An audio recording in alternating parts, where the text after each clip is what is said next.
adik kita, yaitu para remaja. Oke, terima kasih Mbak Ninin. Saya mohon izin ya Mbak Ninin, saya share screen, kita kenalan dulu dengan Mbak Ninin, dengan narasumber kita hari ini. Mangga, silakan. Oke, nah jadi narasumber seminar atensi kita hari ini, beliau adalah Dr. Retno Hanggarani Ninin MC, psikolog.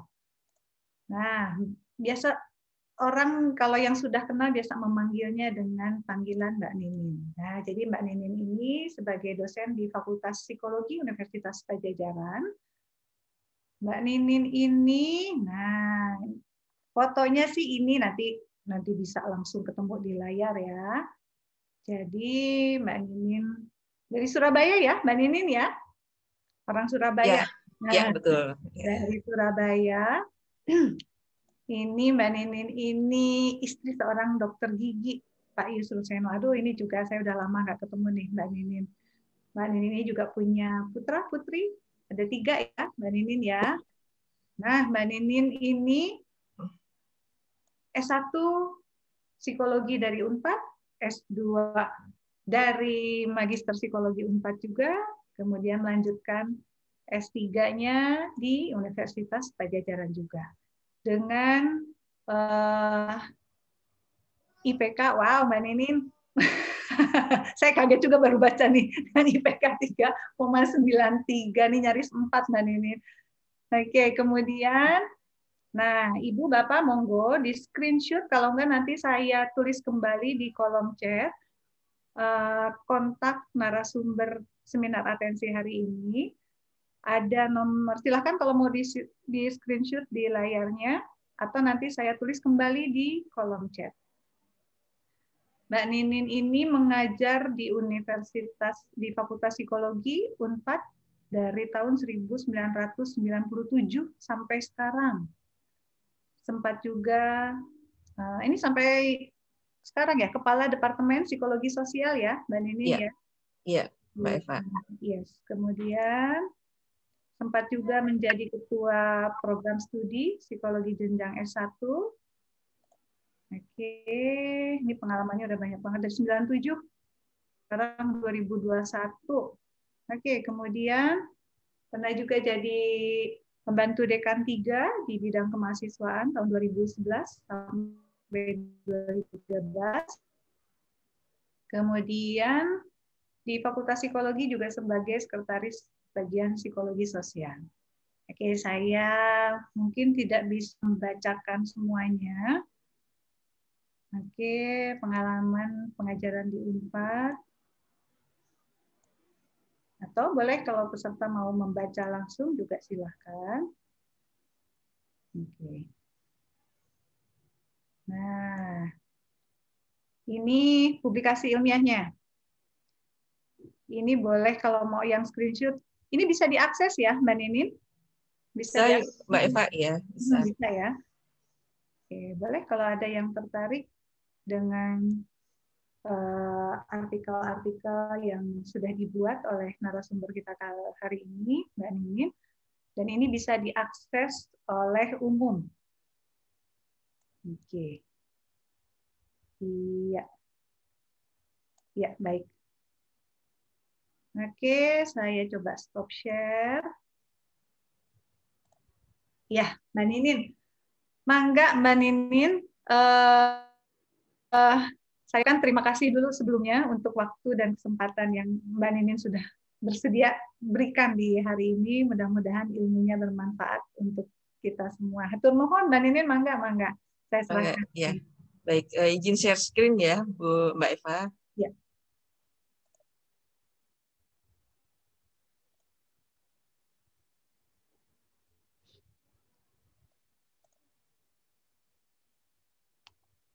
Sudah terlihat? Ya, sudah. Sudah, oke. Ya, baik. Terima kasih Bu Eva, Bapak, Ibu, dan adik-adik. Selamat pagi. Assalamualaikum warahmatullahi wabarakatuh.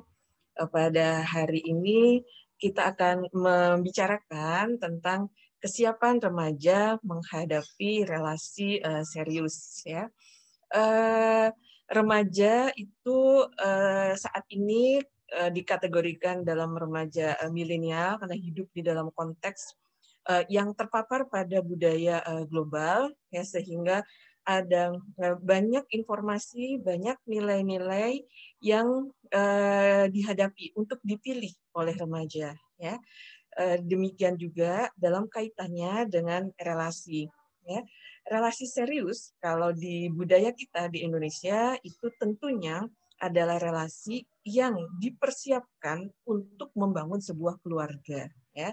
Dimulai dari pernikahan yang sah secara agama dan hukum diterima oleh masyarakat budaya kita, dan untuk mempersiapkan pernikahan itu ada persiapan, yaitu mempersiapkan siapa pasangannya, ya.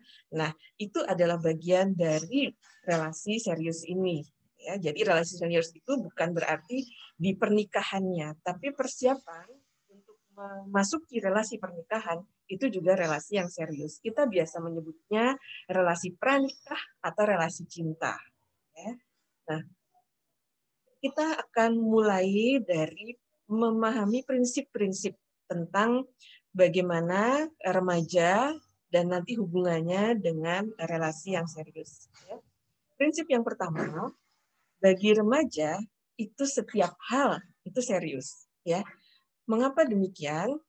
Karena pada saat seseorang memasuki kategori remaja, yaitu setelah SD akhir gitu ya, kemudian awal SMP sampai akhir SMP, itu adalah masa transisi remaja menuju dewasa. Dari anak berpindah menuju dewasa itu melalui fase remaja. Ya.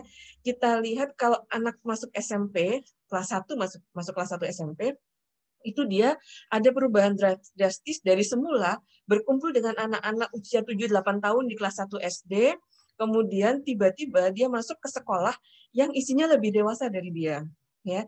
Dan dia melihat yang kelas 3 itu sudah mempersiapkan diri masuk SMA hanya dalam waktu 3 tahun, nanti 3 tahun lagi saya juga akan masuk SMA gitu ya. Nah, itu membuat remaja itu merasa ada perubahan drastis bahwa saya bukan hidup di dunia anak-anak lagi, saya hidup di dunia dewasa. Oleh karena itu dia merasa bahwa semua hal yang dilakukannya itu adalah sesuatu yang serius, ya.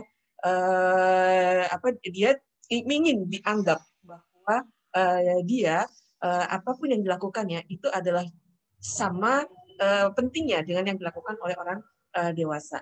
Dan ini adalah proses yang kita perlu mendukungnya, ya. Mengapa demikian? Karena menjadi dewasa dan bertanggung jawab sebagai orang dewasa itu tidak datang tiba-tiba. Dia perlu dipelajari keterampilan menjadi orang dewasa itu, termasuk keterampilan menjalin relasi.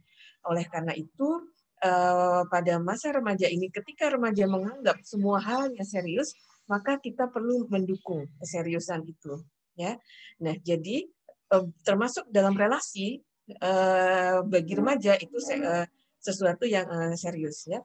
Nah, itu alasan yang pertama. Alasan kedua, pada saat seseorang memasuki remaja ini, maka perkembangan hormonalnya terakselerasi, ya. Mulai dari kalau perempuan itu mengalami menstruasi, kemudian laki-laki itu mengalami mimpi pertamanya, dan itu mengaktifasi hormon reproduksi yang semula itu tidak diproduksi.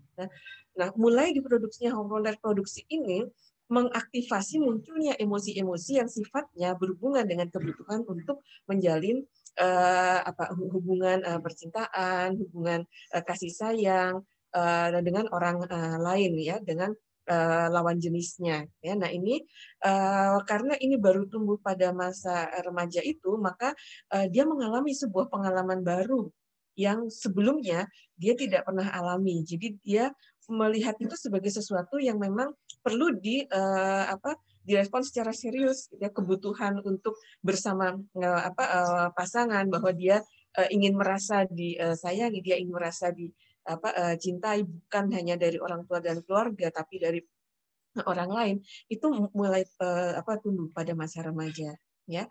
Lalu yang ketiga, perkembangan prefrontal korteksnya itu juga sedang berlangsung, ya. Prefrontal korteks itu yaitu bagian otak yang bertugas untuk melakukan pemikiran rasional dan pertimbangan-pertimbangan rasional, itu adalah bagian otak yang terakhir berkembang. Dan itu di masa remaja itu dia berkembang menjadi semakin besar. Jadi kesiapan remaja untuk berpikir rasional, bertindak rasional itu teraktivasi dengan cepat pada saat remaja ini, ya. Nah, jadi logika berpikirnya itu membutuhkan keseimbangan, artinya dia harus punya penjelasan logis atas semua hal, ya, dan itu menyebabkan keingintahuan yang besar, ya. Termasuk keingintahuan terhadap apa yang terjadi pada dirinya terkait perkembangan hormonal. Apa sih yang terjadi pada orang yang punya keinginan untuk punya pasangan? Bagaimana caranya mendapatkan pasangan? Ya, karena mereka hidup di dunia milenial di mana semua informasi itu ada di internet. Kalau mereka mencari di Google saja cara cara paling cepat untuk mendapatkan pasangan, itu akan ketemu, gitu ya. Nah, dan itu kecenderungan remaja untuk mendapatkan jawaban atas pertanyaan-pertanyaan yang muncul akibat dari perkembangan otak prefrontalnya, itu membuat remaja akan punya kesediaan untuk menerima informasi, ya. Nah, oleh karena itu ada peran orang tua di sini untuk mendampingi remaja menjalani situasi itu, ya. Nah, ada sejumlah pilihan yang bisa diambil oleh orang tua untuk memposisikan diri ketika remajanya ada dalam fase ketika anaknya ada dalam fase remaja. Yang pertama, ketika ada materi ini saja, ya, flyer disebarkan, itu ada kolega saya yang mengatakan, saya mau ikut untuk persiapan saya menghadapi anak saya. Ya. Nah, menghadapi itu sekedar kata-kata, tapi kata-kata itu mencerminkan ideologi. Kata-kata itu adalah speakernya dari hati kita. Artinya pada saat orang tua mengatakan saya akan menghadapi anak saya, maka dia melihat bahwa anaknya ada dalam posisi yang berseberangan dengan dia. Ya. Seolah-olah di kepalanya itu melihat bahwa terkait dengan relasi cinta, anak itu akan bertentangan dengan orang tuanya, sehingga saya mempersiapkan diri untuk menghadapinya. Ya. Nah, itu salah satu pilihan yang bisa diambil oleh orang tua. Ya. Apakah itu sesuatu yang salah? Tidak. Ya. Tidak ada salah dan benar dalam parenting sampai kita mengetahui apa efeknya bagi anak, ya. Jadi sebagai orang tua sendiri kita perlu belajar anak kita itu karakternya seperti apa sehingga dia lebih mudah didekati, lebih optimal prosesnya kalau saya memposisikan diri dengan cara seperti apa bagi dia, ya. Nah, kalau saya merekomendasikan untuk memiliki perspektif kepada anak kita dalam menghadapi banyak hal, khususnya relasi serius ini, adalah dengan perspektif mendampingi. Ya, kalau kita memiliki perspektif mendampingi, artinya kita ada bersama anak. Ya, dalam konteks menghadapi relasi cinta, relasi bersama pasangan untuk anak kita, maka pasangan itu diletakkan di seberang dan kita dan anak kita sama-sama menghadapinya. Jadi pasangan itu adalah pihak luar. Kita ada bersama anak kita, mendampinginya. Ya, oleh karena itu kita sebagai support dari dia. Ya. Nah, berbeda kalau kita menghadapi anak kita, maka anak kita ada di seberang kita. Maka kalau dia punya pasangan, di mana diletakkan pasangan itu? Kalau itu di samping dia, artinya kita memusuhi anak kita dan pasangannya, ya. Apakah itu parenting yang destruktif atau konstruktif dalam hubungannya dengan relasi sosial, relasi cinta yang akan dibangun oleh anak kita, gitu ya. Apakah dia lebih memilih pasangannya atau memilih orang tua? Jadi seolah kita memposisikan diri untuk membuat anak kita harus memilih antara pasangan saya atau orang tua saya, gitu ya. Nah, bayangkan betapa sulitnya anak dalam posisi ketika orang tuanya memposisikan diri seperti itu, ya. Jadi yang saya rekomendasikan adalah kita memposisikan diri untuk mendampingi anak menjalani proses ini, ya. Sama-sama belajar Ini pertama kali kita menjadi orang tua yang anak kita sedang belajar punya pasangan juga. Ya, kita tidak bisa menyamakan dengan cara kita dulu mendapatkan pasangan kita. Ya, nah pilihan yang ketiga itu yang juga tidak saya rekomendasikan adalah mengabaikan atau membiarkan. Ya, karena kita khawatir melihat realitas. Aduh nanti pilihan anak saya jangan-jangan gitu ya sesuatu yang tidak sejalan dengan nilai-nilai saya atau dia sesuatu yang mengejutkan gitu ya sehingga kemudian nggak mau tahu. Nah ingat bahwa tadi remaja itu punya keingintahuan yang besar tentang banyak hal. Kalau dia mendapatkannya dari Google dan dia mengakses informasi yang tidak konstruktif, kita akan menyesal ya. Akan lebih baik kalau kita mendampingi dia melalui proses itu. Kalau dia bertanya dan kita tidak bisa memberikan jawaban, kita cari bersama ya. Tapi kalau dia bertanya, kita menunjukkan bahwa kita mendampingi dia untuk apapun itu. Semua pertanyaan itu ada pertanyaan yang harus diinterpretasikan sebagai keingintahuan, bukan pertanyaan yang kenapa sih pertanyaan kamu aneh-aneh kayak gitu ya. Nah, respon mengkritisi dibandingkan dengan memberikan jawaban itu akan membuat anak merasa ini orang tua melawan saya tidak mendapatkan apa yang saya harapkan dari orang tua saya tidak mendapatkan jawaban dari orang tua saya tidak mendapatkan dukungan dari orang tua saya, maka dia memposisikan diri untuk menghadapi kita, bukan mengizinkan kita untuk mendampinginya menghadapi proses ini ya. Nah yang dimaksud dengan mengabaikan atau membiarkan itu adalah ketika anak bicara, kita tahu anak kita dekat dengan seseorang ya, kemudian dia menyampaikan hal itu dan kita kemudian mengabaikannya, kamu baru anak SMP belum waktunya gitu-gituan ya. Nah itu seolah kita menganggap bahwa itu tidak serius dan itu anak akan merasa sakit hati bahwa menjalin hubungan berpasangan itu kan sesuatu yang serius, orang dewasa juga melakukannya, persiapan juga, pernikahan juga perlu dipersiapkan, teman-teman saya juga melakukannya, tapi orang tua saya sendiri menganggap ini tidak serius ya. Nah itu sesuatu yang membuat anak kita tidak mendekat dengan kita, tidak membuka diri untuk didampingi oleh kita karena kita sendiri yang memasang pagarnya ya. Nah oleh karena itu, prinsip yang pertama ini adalah bahwa ketika anak kita mulai punya rasa suka pada lawan jenisnya, maka anggap itu sebagai sesuatu yang serius. Maka kita perlu mendampinginya dengan keseriusan. Ya, nah, itu prinsip yang pertama. Lalu kita masuk ke prinsip yang kedua. Oke, kalau kita akan menganggap ini sebagai sesuatu yang serius, maka apa yang perlu kita pegang? Yang kita pegang adalah bahwa dalam keseriusan itu melekat sebuah tanggung jawab. Ya, di dalam keseriusan melekat tanggung jawab. Kalau kita mengabaikan bahwa anak-anak itu relasi, kamu masih SMP, itu mah cinta monyet, gitu ya, maka dia tidak akan merasa perlu bertanggung jawab terhadap relasi itu. Kalau dia menganggap sama dengan kita bahwa itu mah cinta monyet, tidak ada artinya, jadi bisa buat main-main. Nah, itu adalah konsekuensi kalau kita menganggap relasi dia sebagai sesuatu yang tidak serius ya. Maka kita terima itu sebagai sesuatu yang serius, maka kita bersama dia perlu mendampingi dia untuk melihat keseriusan itu sebagai sesuatu yang ada di dalamnya tanggung jawab ya. Nah, kita akan mengajak anak kita ya, kalau yang sini remaja ini perlu melihat bahwa relasi itu ada banyak macamnya ya. Ada relasi pertemanan, relasi pekerjaan kelompok untuk tugas-tugas sekolah, tugas-tugas organisasi, ada relasi persahabatan, dan ada relasi percintaan atau relasi pranikah. Ya, dalam budaya kita di Indonesia, di dalam agama kita, relasi percintaan itu idealnya adalah persiapan untuk relasi pernikahan, yaitu disebut sebagai relasi pranikah. Kita tidak pada budaya yang membolehkan ada relasi percintaan berlangsung seumur hidup tanpa ada pernikahan. Ya. Nah, jadi kita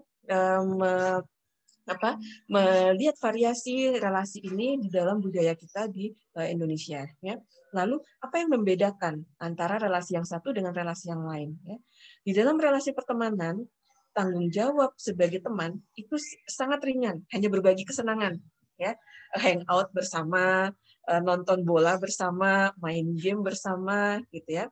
Dan pihak yang terlibatnya hanya teman, gitu ya, karena dia relasinya sesingkat kalau sudah selesai nontonnya ya pulang, selesai bermain gamenya kembali ke kegiatan sekolah dan sebagainya. Ya, oleh karena itu kita belajarnya hanya ringan. Yang penting teman senang, saya senang, selesai. Ya. Nah, lalu ada relasi pekerjaan kelompok. Nah, kita perlu mengenalkan pada anak kita bahwa ketika kita bicara relasi pekerjaan kelompok atau tugas kelompok, maka di sana ada tanggung jawab sebagai anggota atau ketua kelompok. Dan berarti itu ada berbagi tugas. Yang menjadi anggota, ya dia harus tahu bahwa dia diharapkan followership-nya, kepatuhannya. Yang bertugas sebagai tanggung ketua, maka dia diharapkan tanggung jawabnya adalah memimpin dan mengorganisasikan teman-temannya. Ya. Lalu siapa yang pihak yang terlibat? Di sini tidak hanya mereka yang berelasi, tapi ada anggota, ada ketua, dan juga ada guru. Ya. Karena harus dipertanggungjawabkan hasil pekerjaan itu kepada guru. Demikian juga dengan tugas-tugas organisasi. Ya. Nah, melatih anak untuk dan memberi kesempatan pada anak untuk melakukan relasi yang bervariasi ini akan memberi kesempatan pada anak untuk berlatih berinteraksi dengan partner, berbagi dengan partner, ya, bahwa dia tidak bisa kalau dia punya keinginan itu semua orang harus mengikuti keinginannya, bahwa dalam relasi pekerjaan kelompok setiap keinginan saya itu harus berhubungan dengan keinginan orang lain juga. Kapan saya harus menerima bahwa keinginan saya tidak bisa diwujudkan karena orang-orang lain lebih memilih pilihan yang lain, yaitu adalah belajar untuk bermitra, ya, belajar untuk berpasangan, belajar untuk tahu tanggung jawabnya di dalam sebuah relasi. Ya. Lalu ada relasi persahabatan. Tanggung jawab sebagai sahabat itu apa? Kalau pertemanan sekedar berbagi suka, kalau sahabat itu ketika pasangannya yaitu sahabatnya ini berduka, maka kita punya tanggung jawab untuk mendampinginya. Karena sahabat itu relatif lebih sedikit, tidak seperti teman siapapun bisa. Ya, bahkan teman sekedar kenal satu kegiatan bersama 3-4 hari itu juga merupakan teman, ya. Tapi sahabat itu lebih jauh dari itu. Sahabat itu memiliki kepercayaan bahwa kamu tahu apa yang aku alami, kamu bersedia membuka diri untuk mendengar ceritaku, maka aku juga bersedia membuka diri untuk mendengar ceritamu.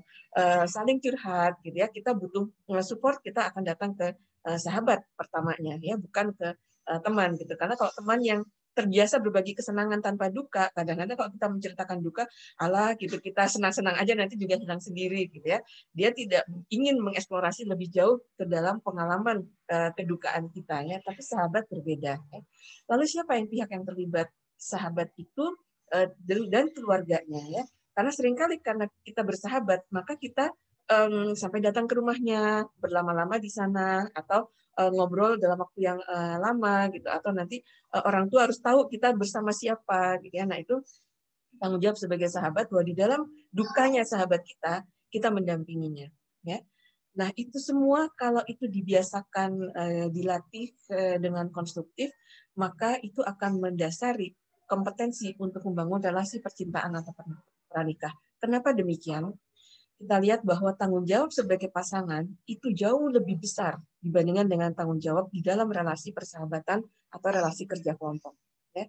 Karena kita ingat tadi bahwa relasi percintaan, relasi pranikah itu adalah sesuatu yang kita siapkan untuk jangka panjang, maka kita harus melihat tanggung jawab yang melekat pada relasi itu. Ya.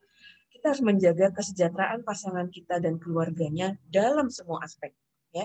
Jadi kalau kita kemudian punya keinginan bahwa aku ingin membawa pasangan aku berlibur, gitu ya. Nah, kalau itu dilakukan tanpa memikirkan bagaimana perasaan orang tuanya, kalau pasangan ini kita bawa berlibur tanpa izin orang tuanya, bagaimana kalau pasangan ini kita bawa berlibur beberapa hari, di mana menginapnya, bersama siapa saja, itu sesuatu yang harus dipertanggungjawabkan. Karena relasi pernikahan, relasi pranikah, relasi percintaan itu harus mempertimbangkan kesejahteraan dia dan keluarganya. Ya. Kalau kita ada orang yang mengatakan bahwa bukti cinta itu adalah menyerahkan kegadisannya, dia harus mau melayani keinginan saya secara seksual dan sebagainya. Itu bukan tanggung jawab, ya, karena dia melakukan itu di luar haknya, ya. Yang berhak melakukan sesuatu perilaku percintaan itu siapa, ya? Apakah itu suami istri ataukah itu pasangan pranikah? apakah dia sudah sepengetahuan atau seizin orang tuanya. Karena dalam pranikah, dalam pernikahan di budaya kita, di agama kita, itu tidak bisa dilakukan hanya oleh pasangan itu. Ya, orang tuanya itu terlibat dan keluarga besar juga terlibat.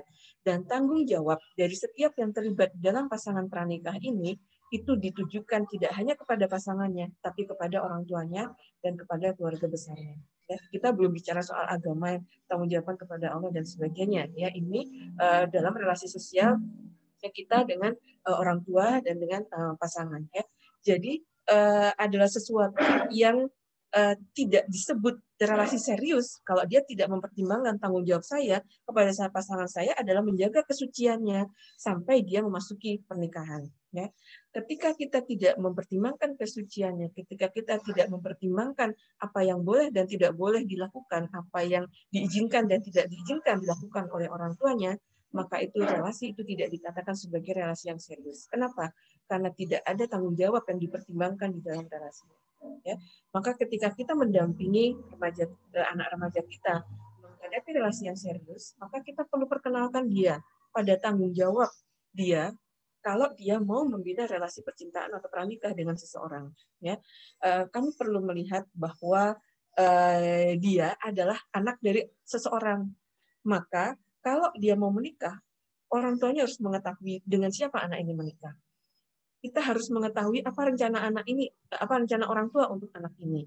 Karena rencana relasi pernikahan, relasi pranikah, relasi percintaan itu akan berorientasi pada rencana jangka panjang. Maka kita juga harus tahu apa rencana jangka panjang calon pasangan kita, apa rencana jangka panjang orang tuanya. Itu adalah bentuk tanggung jawab kita sebagai pasangan dari seseorang. Ya. Nah, itu adalah prinsip yang kedua. Kita mendampingi anak kita ketika dia mulai memperlihatkan rasa sukanya pada seseorang, maka kita mulai memperkenalkan.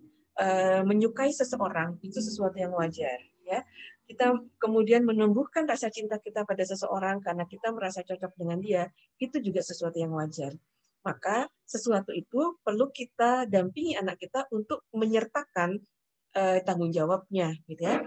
Oke, kamu sudah mulai menyukai seseorang, ya. Seseorang yang suka itu mau dijadikan apa? Sahabat, rekan kerja, atau calon pasanganmu, gitu ya. Maka kalau kamu menjadikannya sebagai calon pasanganmu, ada tanggung jawab yang harus kamu pegang. Ya, nah itu kita mendampingi anak kita karena bisa jadi dia sudah memahami bahwa dia memiliki rasa suka pada seseorang, tapi unsur tanggung jawabnya belum. Nah, itu menjadi bagian dari tanggung jawab kita untuk mendampingi anak, memahami bagian itu. Ya. Nah, itu prinsip yang kedua. Kita memperkenalkan pada anak bahwa di dalam relasi yang serius itu melekat tanggung jawab. Ya. Oke, prinsip yang ketiga, kita menghadapi relasi pranikah, relasi percintaan, itu adalah kenali, kemudian memutuskan motif dan tujuan relasinya. Ya. Apa yang membedakan relasi cinta antara remaja dengan dewasa? Ya. Relasi cinta remaja itu, kalau kita lihat tahapan remaja tadi bahwa dia ada dalam transisi antara anak dan dewasa, ya, itu juga adalah tahap ketika remaja itu sedang membangun identitasnya, ya, sedang membangun identitasnya. Oleh karena itu seringkali dia berfokus pada dirinya sendiri, ya. Ketika berfokus pada dirinya sendiri, ketika dia mulai merasakan cinta pada seseorang, maka tanpa disadari bisa jadi yang dominan adalah dia mencintai dirinya sendiri, sehingga itu menjadi motifnya ketika dia meminta seseorang untuk menjadi pasangannya.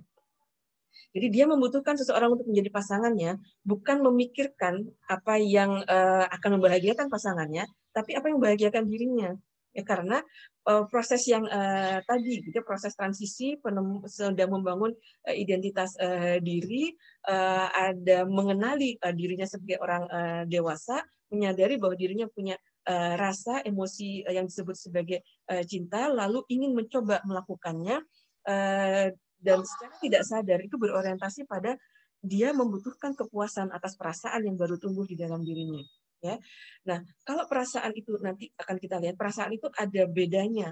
Apa itu gairah seksual, apa itu cinta, atau kasih sayang. ya. Nah, karena hormon itu berhubungan dengan hormon reproduksi, maka yang muncul juga dominan pada saat itu adalah gairah seksual. Ya, oleh karena itu melihat lawan jenis sudah muncul ketertarikan, dan kemudian kalau dia tidak disertai dengan pikiran yang benar tentang hal itu, mudah sekali menginterpretasikan itu sebagai saya mencintainya. Ya, lalu hubungan cinta ini harus diwujudkan dalam bentuk perilaku mencintai. Perilaku mencintai itu apa?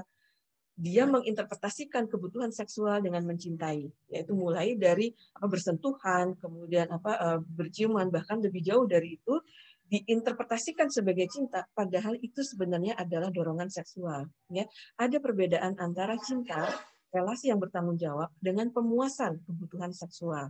Ya, maka kita perlu menemukan, mengenali rasa yang muncul itu adalah rasa apa? Apakah itu gairah seksual atau itu rasa cinta, ya, maka motif kita menjalin relasi dengan seseorang itu apakah didasari gairah seksual tadi atau didasari perasaan mencintai.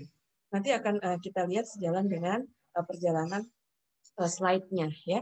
Nah, itu yang membedakan motif antara remaja dan orang dewasa ketika dia ingin membangun relasi sosial, ya. Karena remaja pikirannya tadi rasionalnya baru berkembang sehingga dia belum selalu bisa menafsirkan atau membedakan apakah ini gairah seksual, apakah ini cinta, lalu bagaimana mengekspresikannya, itu remaja masih dalam proses mempelajari itu. Tapi sejalan dengan perkembangan dewasa, perkembangan hormonal ini kan berhenti pada usia remaja, ya, setelah itu konstan. Tapi perkembangan rasional itu masih berkembang terus sejalan dengan dia pengalaman belajarnya, pengalaman formalnya itu membangun kemampuan berpikirnya, ya. Jadi kemampuan berpikir ini bisa semakin matang, semakin mantap, dan keadaan hormonal ini konstan. Nah, dalam situasi dewasa, maka pikiran itu bisa mengendalikan emosinya, ya. Oleh karena itu, motif orang dewasa itu lebih berorientasi, lebih didasarkan pada pemikirannya dibandingkan dengan rasa, ya, didasarkan pada pengambilan keputusan yang benar dibandingkan dengan sekedar memenuhi dorongan kebutuhan sesaat atau kebutuhan seksual, ya. Nah, tapi pada remaja, pada saat kemampuan berpikirnya ini belum matang, hormonnya sudah naik duluan karena memang dia perkembangan yang terakselerasi adalah perkembangan hormonal ini, ya. Jadi seimbang, tarik menarik gitu. Oleh karena itu pendampingan kita sebagai orang tua itu diperlukan, ya. Jadi kita seperti menjadi otak pengganti, ya, otak pengganti berpikir rasional sampai pemikiran rasionalnya itu terbentuk, ya. Nah, karena pemikiran rasional juga sedang terbentuk, maka kita bisa mengajukan pertanyaan-pertanyaan kritis yang dia memikirkan jawabannya, sehingga melalui jawaban itu dia tahu, bisa mempelajari perasaan apa yang sedang muncul, keinginan apa yang sedang ada dalam dirinya, dan bagaimana itu harus diputuskan, ya. Oleh karena itu pendekatan pada remaja itu lebih bisa diterima oleh remaja seringkali kalau kita menggunakan pertanyaan-pertanyaan yang dia mengembangkan jawabannya. Karena itu yang dibutuhkan oleh perkembangan otaknya saat itu. Ketika kita menggunakan cara lain, yaitu memberitahu remaja, memberi informasi pada remaja, nah sementara dia sudah punya informasi duluan, gitu, ya. Kalau informasi yang kita sampaikan tidak sejalan dengan informasinya, nah dia akan kemudian memberikan jawaban yang sifatnya mengkontra, ya. Setahu saya nggak seperti itu, gitu, ya. Itu mungkin pengetahuan Bapak zaman dulu atau pengetahuan Ibu zaman dulu bahwa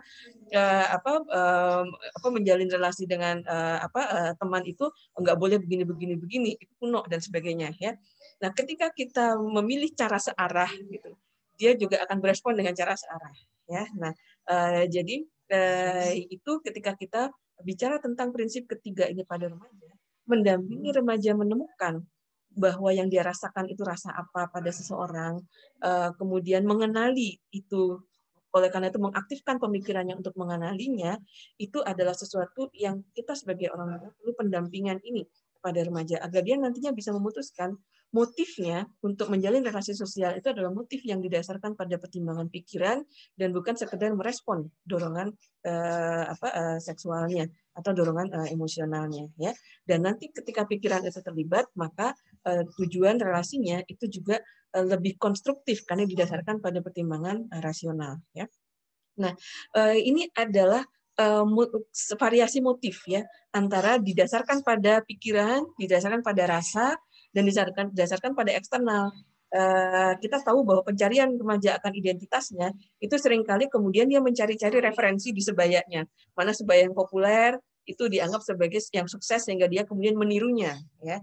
Nah, kadang-kadang referensi ini kemudian membuat dia memilih saja lingkungan eksternal, orang-orang di lingkungan eksternal yang populer, dan kemudian dia merujuk pada hal itu ya. Nah, kita lihat satu persatu sekarang. Kalau motif berbasis pikiran, artinya itu menggunakan konsep berpikir yang lebih tinggi. Kalau konsep berpikir yang sederhana itu kan sekedar saya kenal bahwa saya nama saya ini, saya anak ini, saya bersekolah. Nah, ini, nah itu mengingat kembali memori kita tentang informasi-informasi yang kita punya. Ya, higher order thinking itu tidak sekedar mengingat kembali informasi-informasi atau pengetahuan yang kita punya, tapi dengan menggunakan informasi yang kita punya, kita memahami lingkungan kita yang ada saat ini. Dan kemudian dengan menghubung-hubungkan hal itu, kita bisa membedakan antara satu situasi dengan situasi yang lain, antara satu perilaku dengan perilaku yang lain, sehingga melalui perbedaan itu kita bisa memutuskan mana yang terbaik dan kita mengambilnya. Ya, nah itu adalah higher order thinking, dan itu adalah basis motif yang ideal kalau kita mau menjalin relasi pranikah atau relasi percintaan. Ya, apa yang terjadi pada pemikiran motif yang berbasis pemikiran ini? Kalau kita mau membangun relasi berbasis pemikiran, maka yang pertama adalah merujuk pada referensi. Ya, kalau kita sebagai orang tua sejak kecil sudah menanamkan nilai-nilai pada anak, maka di remaja itu dia sudah punya nilai-nilai di kepalanya. Ya, seperti buku resep masakan gitu ya, yang ketika kita mau masak apa, buka buku resepnya. Kita pengen masak apa, buka buku resepnya. Ya, nah investasi kita selama anak kita masih anak-anak dengan mengenalkan nilai-nilai apa yang boleh dan tidak boleh, itu akan membuat anak merecall kembali nilai-nilai itu pada saat dia mau menjalin relasi percintaan. Ketika dia mulai menyukai seseorang, dia akan mengingat kembali referensinya, bergaul dengan lawan jenis itu apa ya yang boleh dilakukan dan apa yang tidak boleh dilakukan. Nah, dia akan merujuk pada referensi itu. Dia akan memikirkan itu, ya.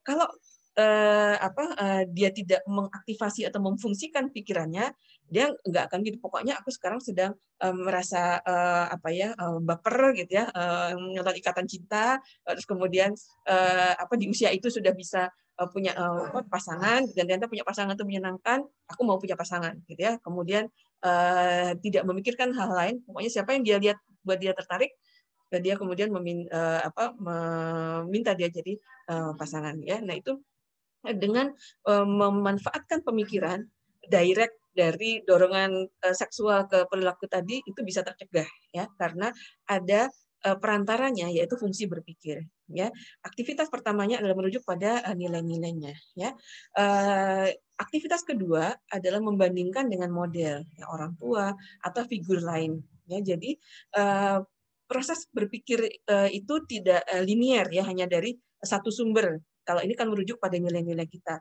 Tapi kemudian itu bisa jadi nggak yakin, masa sih cuman itu kemungkinannya, gitu ya, masa sih aku nggak boleh melakukan ini, gitu ya. Kemudian dia mencari model-model, bisa dari sinetron, ya, bisa dari orang tuanya, atau figur lain di novel, di cerita film, dan sebagainya.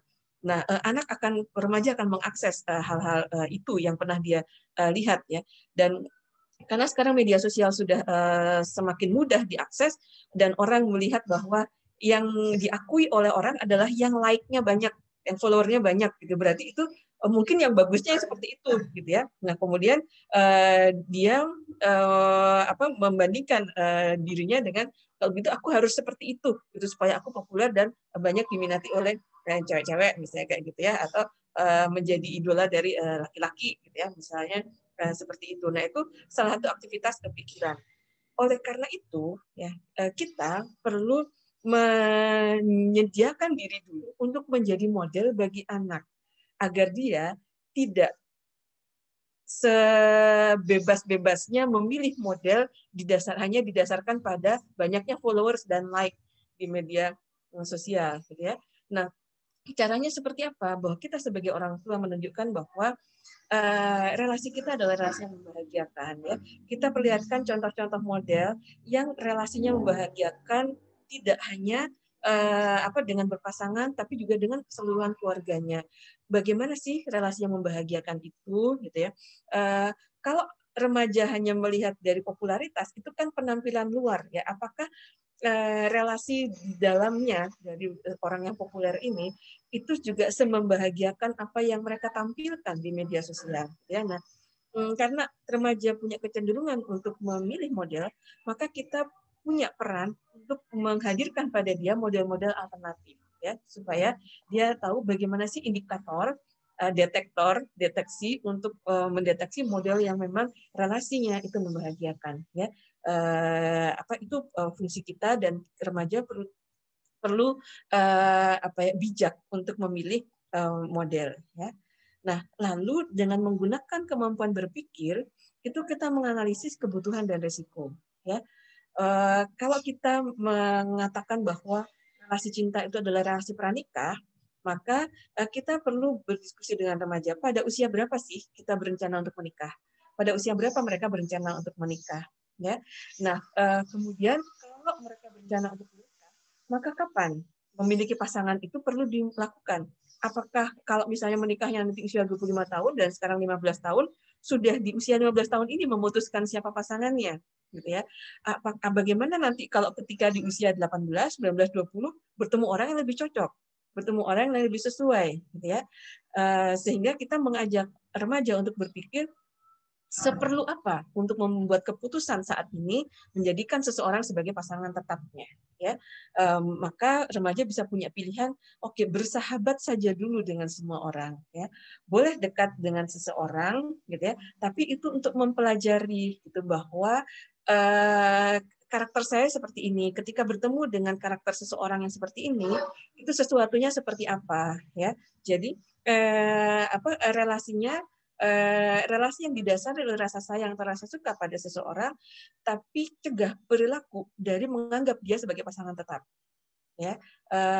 Artinya menganalisis kebutuhan dan risiko itu, kita menunjukkan kepada dia, kalau kamu menganggap dia sebagai pasangan tetapnya, kemudian menyampaikan kepada orang tuanya bahwa memilih dia sebagai pasangan tetap, lalu apa yang terjadi kalau kemudian orang tuanya menghendaki bahwa anaknya itu punya pasangan yang seperti ini, misalnya sarjana apa gitu ya, sedangkan kamu cita-citamu menjadi sarjana ini, menjadi tentara atau menjadi pengusaha. Bagaimana kamu akan memenuhi apa yang kamu cita-citakan untuk menjadi profesimu dengan memenuhi harapan orang tua dari anak ini, gitu ya. Nah, kita mengajak dia untuk berpikir dengan berorientasi pada jangka panjang. Apa kebutuhan saat ini dan apa resikonya kalau dia melakukan sesuatu saat ini, ya, sehingga setiap keputusan melakukan sesuatu itu didasarkan pada pertimbangan resikonya adalah sesuatu yang harus paling minimal kita ambil dan mempertimbangkan apakah itu saat ini itu kebutuhan atau keinginan, ya. Maka pemikiran ini menjadi dasar untuk menentukan motif menjalin relasinya itu seperti apa dan tujuan relasinya seperti apa. Oke, tujuan relasinya kalau seperti itu kita jalan bersama saja, tapi kita tidak punya komitmen apa-apa untuk akan menjalani hidup bersama sebagai pasangan menikah suatu saat nanti. Kalau ternyata kita cocok, ada jodoh, ya kita bersama. Kalau tidak, kita masing-masing masih punya hak untuk memutuskan bersama dengan orang lain, gitu ya. Nah, itu oleh karena itu dalam situasi pasangan seperti itu kita harus sangat menjaga diri untuk apa yang kita lakukan, ya, karena sudah dibatasi bahwa motifnya seperti ini dan tujuan relasinya seperti itu. Artinya itu setara dengan relasi persahabatan, hanya bedanya dia lawan jenis, gitu ya. Itu menggunakan pemikiran untuk menganalisis kebutuhan dan risiko, ya. Lalu melakukan riset atau uji coba itu sesuatu yang boleh, ya, karena kita juga tidak tahu saat ini kita menyukai seseorang, tapi apakah kalau nanti jalan bersama, saya punya hobi ini, dia bisa menerima. Kalau nanti jalan bersama, dia tahu bahwa keluarga saya seperti ini, dia bisa menerima, ya. Kalau saya punya keputusan-keputusan seperti ini dan rencana seperti ini dalam hidup, apakah dia bisa menerima? Dan saya apakah juga bisa menerima kalau dia punya cita-cita untuk menjadi misalnya apa gitu ya. Nah, maka melakukan riset itu artinya kita melakukan uji coba. Kita menyukai seseorang, kita bisa menyampaikannya, jalan bersama dengan orang itu, lalu mempelajari sejauh mana saya bisa mentoleransi kalau seseorang punya pilihan-pilihan hidup yang seperti ini. Sejauh mana saya juga bisa ditoleransi dengan pilihan-pilihan saya. Kalau saya harus merubah demi dia, seberapa sanggup saya mengorbankan apa yang saya nggak sukai dari pekerjaan atau hobi saya demi dia. Nah, itu bisa kita pelajari kalau kita melakukan uji cobanya. Ya, jadi kalau saya ada dalam posisi tidak melarang remaja melakukan berteman dekat dengan lawan jenisnya, karena itu untuk membuat dia terpapar pada berbagai situasi interaksi, ya, interaksi antar hobi, interaksi antar pilihan hidup, interaksi antar tujuan hidup, interaksi antar prioritas, ya, dan kemudian dia akan mengenali seberapa jauh ini bisa saya korbankan dan seberapa jauh ini tidak. Maka ketika dia punya pengalaman itu, suatu hari nanti pada saatnya dia harus membuat keputusan, memilih pasangan tetap, dia akan bisa menetapkan kriteria yang tidak bisa saya ubah dari prinsip saya adalah misalnya passion saya untuk pekerjaan ini. Maka dia harus tahu bahwa di dalam pekerjaan ini saya bisa jadi 24 jam atau 7 hari seminggu tidak pulang. Ya, maka kalau ada seseorang yang saya suka tapi dia tidak bisa menerima hal itu, maka dia tidak bisa saya perhitungkan sebagai calon pasangan saya. Ya, jadi melakukan riset atau uji coba berpasangan ini akan membuat seseorang bisa menginventarisir apa yang bisa saya tolerir untuk saya korbankan demi seseorang dan mana yang harus saya pertahankan sehingga saya harus mencari orang yang bisa menerima saya dengan keadaan saya ini. Ya, nah. Yang perlu adalah pendampingan tadi, dan dalam pendampingan itu adalah melakukan interaksi pemikiran dengan anak agar anak pikirannya terbangun untuk hal-hal yang memang perlu dipertimbangkan ya dalam menentukan motif dan tujuan dari relasinya. Ya. Nah, lalu keputusan yang dibuat itu memiliki argumentasi logis dan rasional, serta emosinya terkendali. Jadi relasi percintaan, relasi berpasangan yang dibangun atas dasar pemikiran, itu maka keputusan berelasinya itu akan memiliki argumentasi logis dan rasional, dan secara emosional dia terkendali. Jadi tidak akan secara spontan dorongan emosionalnya itu gemes pipinya gitu terus diginiin gitu ya. Tidak, tapi dia terkendali. Saya bersama dia itu adalah sifatnya persahabatan. Saya dengan dia penjajakan tentang kecocokan kita gitu ya. Jadi saya tidak bisa spontan mengekspresikan emosi saya. Saya harus menghormati dia untuk tidak melakukan sesuatu yang tidak seharusnya dalam hubungan relasi yang dipilih ini. Ya, nah itu kalau kita menjalin relasi berpasangan dengan menggunakan dasar pemikiran. Lalu motif yang berbasis rasa ya, tadi ada pemikiran, rasa dan eksternal. Nah, rasa atau emosi itu adalah bagian dari diri kita yang paling fluktuatif ya. Buktinya apa ya? Nonton sinetron saat itu bisa nangis padahal kita tidak mengalaminya dan kita tahu itu pasti skenario dan bohong ya, tapi mudah sekali kita menangis, mudah sekali kita baper gitu ya. Nah, itu rasa atau emosi itu adalah sesuatu yang sangat fluktuatif gitu. Dia tergantung konteks yang dibentuk oleh perbedaan ruang dan waktu gitu ya. Nanti di depan TV kita bisa nangis-nangis, nanti kita ganti channel sepak bola kita bisa ceria lagi gitu ya. Nah, terbayang kalau kita mendasarkan keputusan menjalin relasi dengan seseorang karena dasar rasa gitu ya. Maka ketika nanti ternyata kita bersama dia ada di ruang publik dan ternyata dia terbak-bak, kita kaget loh, kok gitu perempuan ketawanya gitu. Berarti nggak jadi gitu ya. Nah, karena keputusannya juga didasarkan pada sesuatu sifatnya rasa. Jadi ketika ada rasa yang nggak cocok saja, itu sudah langsung bisa lepas ya. Nah, kelemahan mengambil keputusan berbasis rasa itu adalah fluktuasinya, gitu ya, itu sehingga dia bisa berubah-ubah ya. Lalu rasa itu juga bisa sangat dominan atau sangat kuat sehingga dia bisa membakar energi fisik dan psikisnya.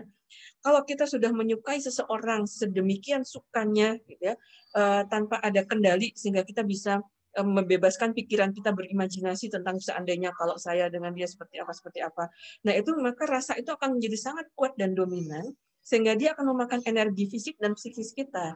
Dan itu yang membuat remaja itu mudah mengalami kelelahan emosional karena dia didominasi oleh sebuah perasaan tanpa keterlibatan pemikiran yang proporsional. Jadi pikirannya malah kebawa perasaan, berimajinasi dan berandai-andai. Sedangkan ketika itu semakin dikembangkan, dia akan menjadi semakin dominan si rasa ini, ya. Nah itu kelemahan dari rasa itu adalah sangat dominan itu. Nah, ketika rasa itu sudah sangat dominan, kemudian seseorang menganggap bahwa sah kalau saya memenuhi kebutuhan saya ini karena itu sangat dibutuhkan, tidak mungkin tidak dipenuhi, ya. Nah, dia bisa dengan mudah menganggap bahwa dia layak untuk mendapatkan pemuasan atas kebutuhannya itu ketika itu sudah menjadi terlalu dominan. Jadi seringkali kita menganggap kenapa sih mereka seperti itu ya, remaja kok nggak rasional banget gitu, kok mudah sekali mengambil keputusan. Itu terjadi karena memang dorongan hormonalnya, dorongan emosionalnya itu dibiarkan berkembang tanpa kendali pikiran yang proporsional terhadap hal itu. Ya. Nah, lalu nanti kalau kelelahan emosionalnya sudah mendalam, nanti bisa menganggap bahwa ini saya butuh ini, tapi kok lingkungan nggak ada yang bisa mengerti, ya, tidak ada yang bisa membuat saya bisa memenuhi hal ini, sehingga dia menganggap lingkungan semuanya musuh. Karena lingkungan semuanya musuh, tidak bisa mengerti dia, kemudian dia memutuskan kontak dengan lingkungan. Semuanya musuh, semuanya tidak ada yang bisa diandalkan, gitu ya. Lalu ketika semakin jauh dia kontak dengan lingkungan sosial, semakin dia sendirian, pikirannya semakin tidak terkendali, dia semakin terisolasi, itu adalah menjadi potensi besar untuk depresi. Ya, akhirnya keputusan untuk mengakhiri hidup itu bukan karena ingin mati, tapi karena dia tidak punya kehidupan, tidak merasa punya kehidupan lagi di dunia ini, tidak merasa bahwa dunia ini bisa memenuhi kebutuhan dirinya. Ya, nah itu kalau rasa itu dibiarkan berkembang sampai menjadi kuat tanpa ada kendali proporsional dari pemikirannya. Nah, rasa yang dominan itu bisa mengambil alih daya mampu pikiran untuk melakukan sesuatu, ya, sehingga dia kemudian menjadi tidak rasional, ya. Seringkali keputusan-keputusannya didasarkan hanya pada sekedar melupakan situasi ini, ya, sehingga membuat dia tidak sadar, gitu ya, atau melampiaskan energinya dengan ngebut, gitu ya, atau mengkonsumsi sesuatu yang membuat pikirannya teralih dan sebagainya, ya. Jadi mengedepankan rasa tanpa kendali, pemikiran yang memadai itu adalah cikal bakal seseorang remaja tidak rasional dan kemudian mencari pengalihan atas ketidakmampuan dia mengendalikan diri itu dengan sesuatu sumber-sumber yang lain, gitu, yang instan, ya.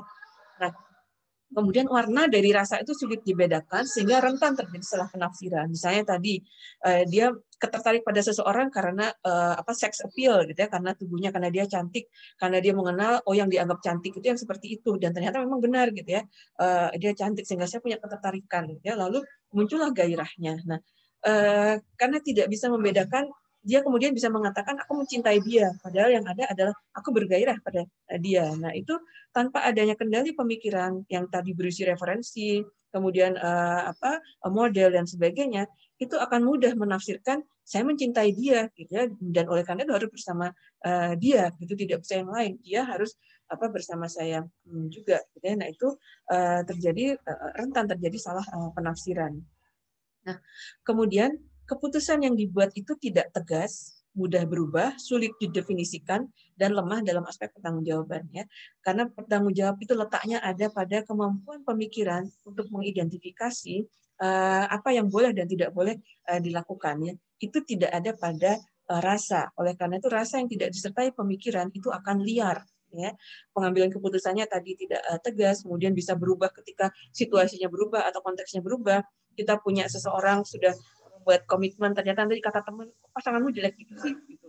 Nggak sepadan dengan kamu, kemudian kita mudah sekali gitu menghabiskannya karena harga diri saya tercoreng, berarti kalau saya mempertahankan dia, maka dia dilepaskan gitu. Nah, itu sangat mudah sekali sebuah relasi yang didasari hanya oleh motif rasa itu bisa bertahan lama dan bisa diikuti, disertai dengan tanggung jawab. Oleh karena itu, rasa itu tidak bisa dibiarkan mempengaruhi seseorang. Ya.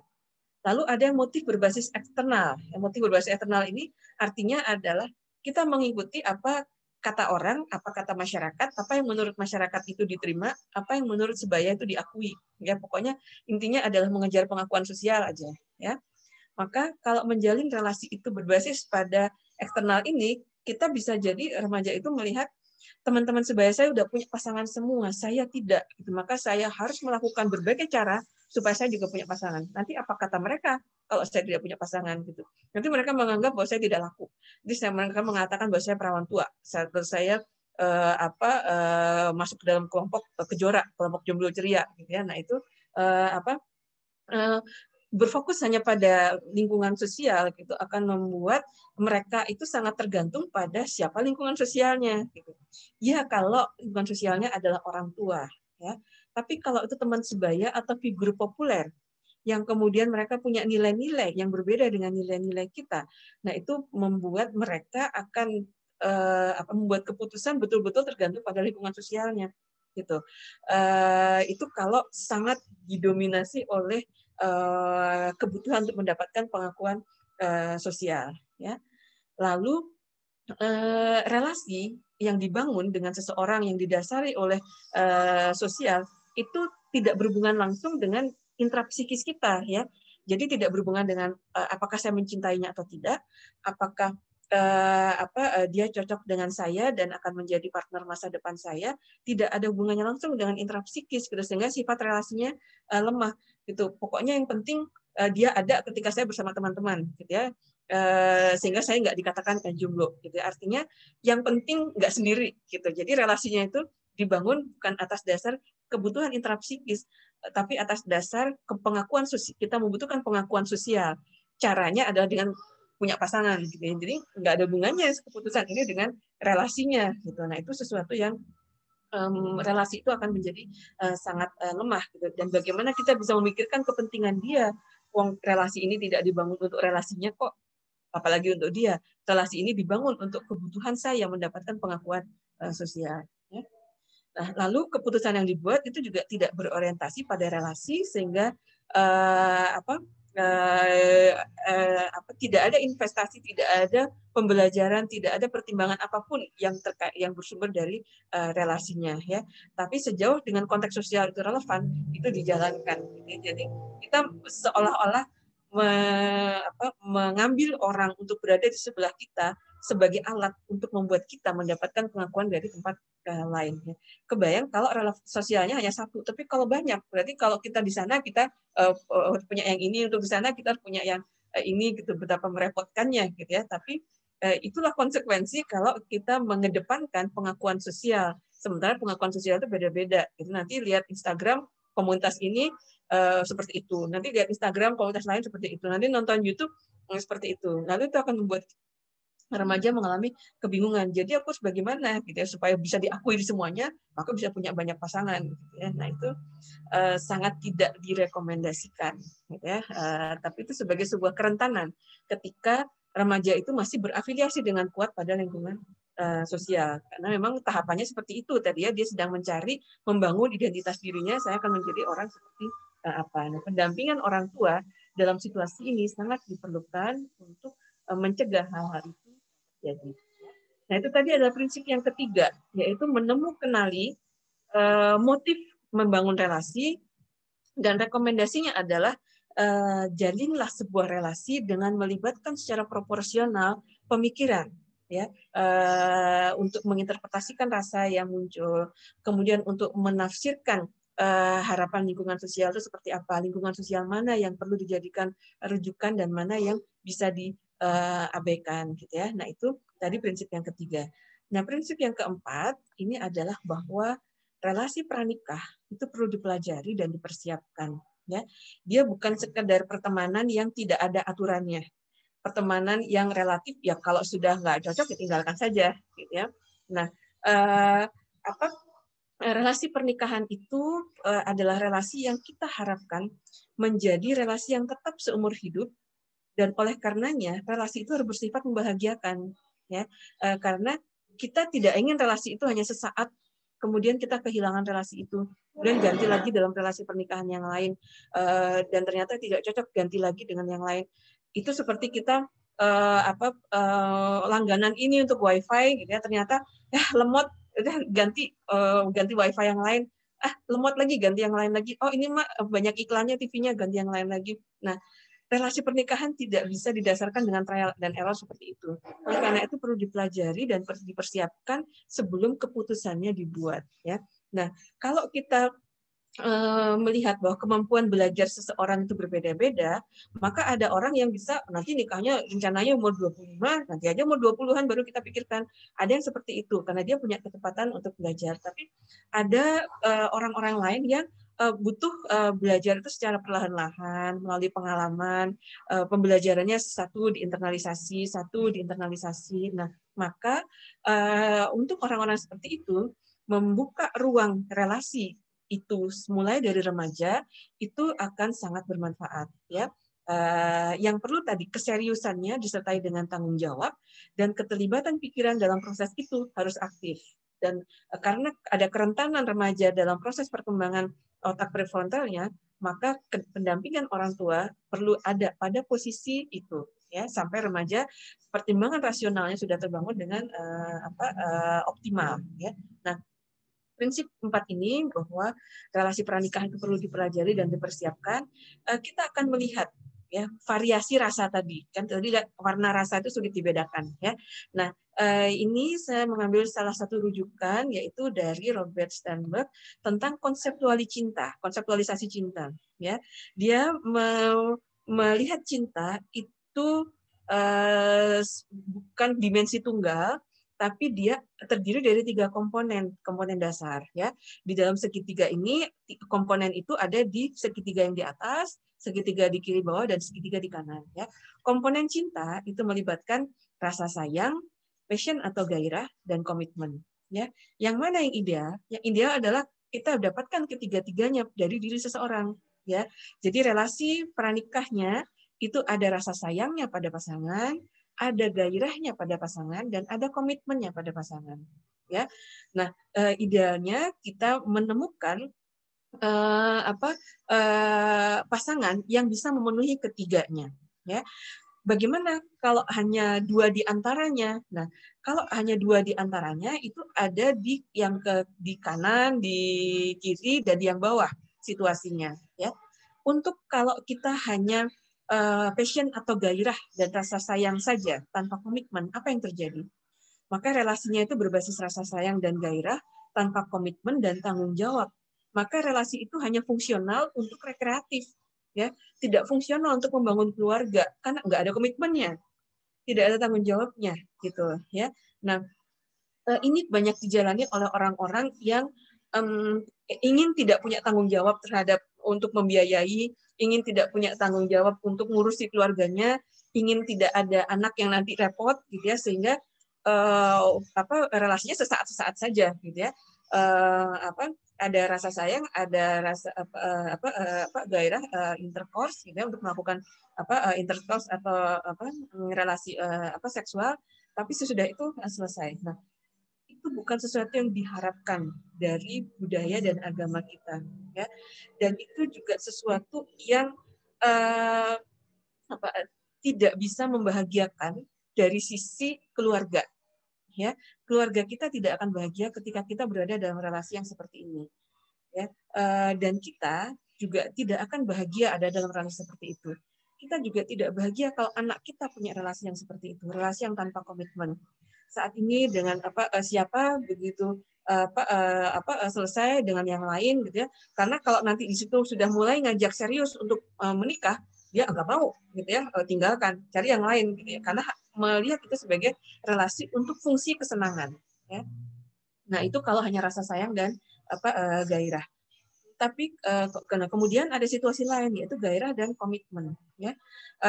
Relasi yang berbasis gairah dan komitmen itu ada komitmen jangka panjang, memutuskan untuk menikah, tapi tidak ada ketenangan hati ya, karena relasinya dibangun hanya untuk pemuasan seksualnya, ketertarikannya hanya pada ketertarikan seksualnya, tapi secara perilaku ada hal-hal dari dia yang nggak disukai gitu, tapi secara seksual saya butuh dia, yaudahlah hal-hal yang tidak disukai itu saya korbankan demi kepuasan seksual saya, maka kemudian membuat komitmen atas dasar hal itu. Nah, itu sepanjang relasi itu berlangsung itu tidak ada ketenangan hati. Nah, kebutuhan seksual terpuaskan, tapi ketenangan hati karena kita ada bersama seseorang yang perilakunya menyenangkan bagi kita, dia bisa mentolerir apa yang kita tidak mampu lakukan, kita bisa saling memahami kekurangan dan menerimanya, kita bisa saling menghormati, itu tidak terjadi. Ya.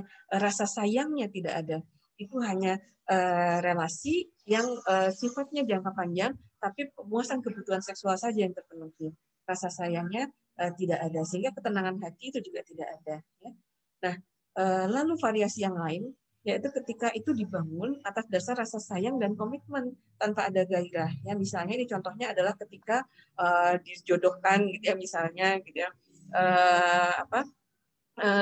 kita bisa nggak ada ketertarikan seksualnya, tapi karena daripada nggak ada, gitu ya, sudah umur sekian, gitu, atau teman-teman yang lain sudah punya pacar dan saya tidak, ya udahlah sama seseorang saja. Nah, kita bisa membangun rasa sayang pada dia karena dia sudah bersedia untuk bersama kita, gitu ya.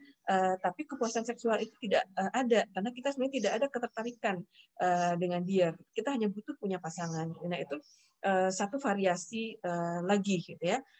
Apalagi nanti kalau kemudian sudah punya anak, ya sudahlah, kalau nanti kita berpisah kasihan anak, gitu ya. Jadi jalani saja seperti ini, ya. Nah, ini adalah rentan terjadi perselingkuhan. Kenapa? Karena tidak ada kepuasan seksual di dalam relasi ini, ya. Bisa saling menyayangi, menghormati, respect, dia ibu dari anak saya adalah ayah dari anak saya, kita punya tanggung jawab pada anak, gitu. Tapi karena kering secara seksual, orang kemudian saya tetap punya hak untuk mendapatkan kepuasan seksual. Jadi itu kemudian melegitimasi untuk mencari kepuasan seksual dari luar, gitu ya. Nah, itu sesuatu yang juga tidak direkomendasikan atau tidak kita harapkan. Kebahagiaannya tidak utuh, ya. Nah, kebahagiaan itu utuh ketika kita mendapatkan ketiga komponen itu pada orang yang sama, dari orang yang sama, ya. Oleh karena itu, proses prinsip 1, 2, dan 3 tadi perlu dijalani agar kita bisa menemukan ketiga hal ini pada pasangan kita. Ya, oleh karena itu trial tadi, gitu ya, belajar berpasangan, belajar bersahabat, itu membuat kita punya kesempatan untuk mengenali kita cocoknya dengan orang yang seperti apa sih, perilaku orang seperti apa yang nggak bisa kita terima, perilaku seorang seperti apa yang sangat menenteramkan saya karena saya bisa membuka diri apa adanya dan dia bisa menerima, ya. Itu perlu dipelajari, itu nggak bisa dilihat dari penampilan luar, ya. Oleh karena itu relasi pranikah itu hendaknya tidak dijalankan sebagai fungsi rekreatif atau yang kiri tadi, tapi itu dijalankan dengan pemikiran logis untuk kita mendapatkan ketiga hal ini dari diri seseorang, ya. Oleh karena itu putuskanlah sesuatu itu sebagai, ya pasti ini pasangan saya kalau kita sudah menemukan ketiga hal itu pada diri seseorang. Nah, itu adalah prinsip yang keempat. Ya. Nah, dalam relasi itu ada hal-hal lain, ya, dalam relasi cinta tadi selain ketiga komponen utamanya. Ada yang disebut sebagai variasi attachment atau kelekatan atau perasaan dekat dalam relasi cinta itu, ya, dan itu akan sangat tergantung pada diri kita sendiri secara personal, ya. Kadang kita ada orang-orang yang dia tumbuh dengan rasa aman, ya, sehingga dia punya kepercayaan diri, gitu. Dia bisa mempercayai orang lain dan dia mudah untuk merasa dekat dengan orang lain, ya. Tapi ada orang yang karena pengalaman hidupnya itu bisa jadi tidak ingin dekat dengan seseorang karena misalnya dia datang dari orang tua yang tidak dekat dengan dia, atau pernah orang tuanya menolak dia, atau bahkan mungkin tumbuh tidak dengan orang tua kandung, misalnya seperti itu, ya. Dan kemudian ada proses-proses lain, gitu, yang membuat dia ketika dekat dengan seseorang itu ternyata menyakitkan, ya. Akhirnya dia kehilangan kepercayaan bahwa dekat dengan seseorang itu bisa membahagiakan. Nah, itu dia harus tahu, kita harus tahu bahwa posisi kita secara kelekatan itu adalah insecure. Kita sedang tidak merasa aman, kita sedang tidak bisa mempercayai seseorang. Oleh karena itu harus dikenali, ya, agar kita bisa membuat keputusan. Kita harus belajar agar kita punya kelekatan atau kepercayaan pada orang lain, maka mulailah menjalin relasi dari yang paling ringan. Punya kerja kelompok, dan ternyata mendapatkan bukti, oh iya, orang lain ternyata bisa dipercaya, ya. Lalu meningkat hubungan persahabatan, buka diri dalam hal-hal kecil, oh ternyata dia bisa dipercaya menjaga rahasia, ya. Dan itu perlu kita latih agar kita terbangun kepercayaan bahwa tidak semua orang tidak bisa dipercaya seperti orang-orang dalam masa lalu kita. Ya, ada orang-orang di masa kita saat ini yang dia layak dipercaya. Ya, dan kita juga menunjukkan bukti bahwa kita adalah orang yang juga bisa dipercaya dan kita perlu melatih itu ya. Jadi kalau misalnya kita diberi kepercayaan, penuhi.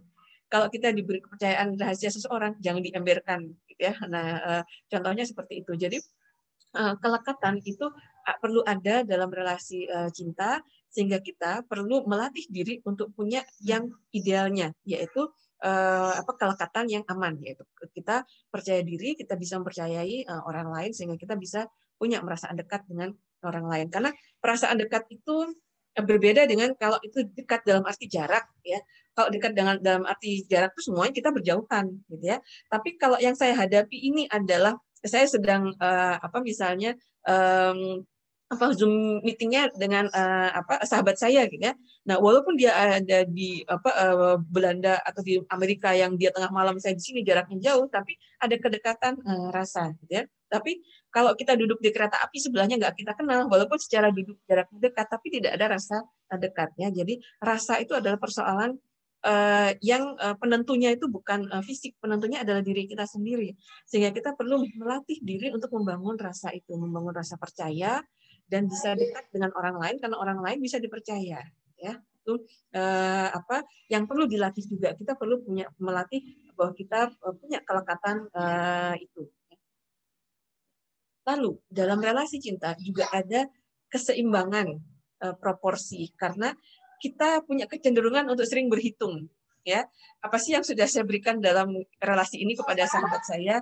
Terus nanti kalau ternyata kok sahabat saya nggak pernah melakukan sesuatu untuk saya sih, rasanya kok persahabatan ini saya terus yang melakukan sesuatu.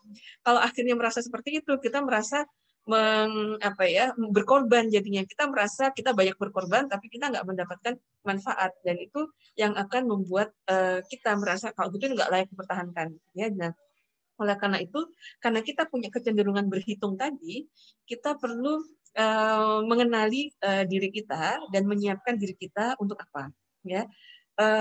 Apakah untuk keseimbangan jangka panjang, gitu, atau ya yang penting sekarang sih merasa seimbang, nanti mah gimana nanti, gitu ya. Nah, kalau kita ingin punya keseimbangan jangka panjang, maka kita harus mempercayai bahwa kalau seseorang itu saat ini kita anggap tidak bisa memberikan apa-apa pada kita, itu karena memang dia melihat kita nggak butuh sesuatu. Tapi bahwa suatu hari nanti ketika saya membutuhkan seseorang, dia akan membantu saya. Dia akan ada untuk saya. Ya. Nah, itu adalah kepercayaan. Ya. Kalau kita punya kepercayaan itu pada seseorang, maka saat ini kita punya kesediaan hati untuk memberi tanpa pamrih. Karena kita merasa saat ini saya bisa memberi. Ya. Dan saya tidak membutuhkan sesuatu. Tapi someday, suatu hari ketika saya butuh sesuatu, saya yakin dia ada untuk saya. Nah, itu adalah perasaan keseimbangan untuk jangka panjang. Artinya kita membangun kepercayaan pada pasangan kita, tapi pada saat yang sama kita memberi tapi nggak berhitung gitu. Ya biarkan saja, saya memberikan dengan ikhlas ya, karena saat ini saya yang mampu memberi gitu. Tapi suatu hari nanti ketika saya butuh seseorang, saya tahu bahwa dia bisa diandalkan untuk saya. Itu kepercayaan yang perlu kita bangun pada diri kita kalau kita mau membangun keseimbangan jangka panjang. Jadi jangan menghitungnya saat ini ya. Saya sudah memberikan ini kok dia enggak sih gitu ya. Nah, itu akan membuat kita mempertanyakan saat ini tapi tidak memikirkan dengan orientasi jangka panjang. Nah, alternatif lain dari itu adalah saat ini menerima adanya keseimbangan gitu ya. Yang penting nggak merasa nggak seimbang. Gitu ya. Ini sudah seimbang gitu. Saya juga dapat manfaat kok dari dia. Gitu. Jadi saya memberikan itu sesuatu yang layak gitu ya. Atau nggak memikirkan sama sekali, nggak menghitung. Gitu. Pokoknya udah balance aja lah gitu ya. Nah, itu sesuatu yang juga bisa. Jadi tergantung kesanggupan kita membangun rasa yang mana, ya. Tapi jangan biarkan kita berada pada rasa tidak seimbang, karena itu akan menjadi beban bagi kita dalam relasi ini. Suatu ketika beban itu nggak sanggup kita tanggung, kita akan meninggalkan relasinya. Ya, jadi dalam relasi kita perlu punya kesadaran untuk membangun rasa seimbang. Relasi ini adalah relasi yang seimbang. Lalu kita juga perlu melihat keterbukaan diri. Ya, kenapa? Karena relasi cinta pada ujungnya harapannya adalah relasi pernikahan. Relasi pernikahan itu 24 jam, sehari, 7 hari, seminggu, 30 hari, sebulan kita akan bersama. Ya, untuk semua aspek kehidupan, kehidupan pribadi, kehidupan kerjaan, kehidupan keluarga itu akan bertemu. Ya, oleh karena itu keterbukaan diri itu sesuatu yang diperlukan di dalam relasi cinta ini. Ya, self disclosure itu adalah keterbukaan diri. Ya, apa yang dibuka? Kalau sekedar identitas saya perempuan, saya S3, gitu ya, saya kerja di Unpad, saya juga bisa buka kepada semua orang di sini, gitu ya. Tidak harus membangun relasi cinta untuk membuka informasi itu. Dalam relasi cinta, keterbukaan dirinya adalah tentang aspek pribadi, ya, bahwa saya punya trauma masa lalu yang sesekali itu muncul dan membuat saya merasa tidak berguna dalam hidup, gitu ya. Nah, kalau itu muncul gitu, biasanya itu karena teringat masa lalu, gitu ya. Nah, itu perlu kita jelaskan pada pasangan cinta. Kenapa? Karena kalau dia nanti ada di suatu situasi pernikahan atau kita hidup bersama dia, kemudian kita merasa tidak berguna, dia tidak akan berpikir bahwa kita nggak merasa berguna itu karena dia, ya, bahwa kita tidak merasa berguna karena memang saya membawa ini sejak sebelum kita menjalin relasi, bahwa saya punya trauma ini, saya punya kelemahan ini, saya punya ketidaksanggupan ini, ya, itu aspek pribadi yang perlu kita buka pada pasangan. Fungsinya apa? Agar apapun yang dibuat, keputusan yang dibuat oleh pasangan kita untuk bersama dengan kita itu didasarkan pada informasi tentang kita apa adanya, bukan informasi tentang kita yang baik-baiknya saja, gitu. Karena kalau kita hanya mendasarkan pada informasi baik-baiknya saja yang dibuka, kita tidak akan bisa mempertahankan informasi yang tidak baik ini seumur hidup kita. Maka suatu hari di dalam relasi pernikahan itu bisa akan terbuka. Nah, kalau pasangan tahu bahwa kita punya sesuatu yang kita tidak ceritakan pada dia, maka akan menurun sekian poin kepercayaannya. Nanti dia akan berpikir, jangan-jangan ada lagi yang lain yang nggak dia ceritakan. Ya, demikian juga kalau kita dengan dia, kalau dia nggak, baru ketahuan sesuatunya sesudah menikah. Kenapa dia nggak ceritakan itu ke saya? Berarti dia nggak percaya bahwa saya bisa menerima dia dalam keadaan itu. Nah, terus apalagi yang dia sembunyikan? Jangan-jangan ada hal lain yang nggak diceritakan, yang saya nggak sanggup menerimanya. Lalu akan muncul kecurigaan dan sebagainya. Jadi itu membangun menabung potensi-potensi destruktif ketika kita tidak membuka diri aspek-aspek pribadi kepada calon pasangan kita. Ya. Oleh karena itu, membangun relasi cinta tadi perlu didasarkan betul-betul pada pemikiran. Kalau kita sudah mempercayai dia sebagai sahabat, kita sudah mempercayai dia sebagai rekan kerja, bahwa dia orang yang layak dipercaya, maka kita bisa membuka diri kita satu demi satu, sehingga ketika kita sudah buka semuanya dan dia baik-baik saja menerima kita, kita tahu bahwa dia orang yang layak, ya. Nah, itu fungsi self disclosure dalam relasi cinta, ya. Jadi intinya dalam self disclosure ini adalah kita punya kesiapan membuka diri pada pasangan kita. Intinya adalah aku tidak mendustaimu, ya. Tapi dalam situasi ini kita nggak menghendaki dia terbuka balik, gitu. Itu bisa, ya. Kalau saya akan menerima dia apapun. Kalau dia tidak sanggup menciptakan suatu bagian dari hidupnya, buat saya tidak apa-apa. Saya bisa jalan dengan ini. Yang penting saya membuka diri pada dia, tidak ada sesuatu pun yang saya sembunyikan. Ya, tapi ada situasi yang lain, yaitu keterbukaan dirinya itu resiprokal, timbal balik. Gitu ya. Kita membuka diri, tapi saya nggak sanggup kalau nanti ternyata menemukan dia sebagai seseorang yang nggak bisa saya terima. Kita misalnya saat ini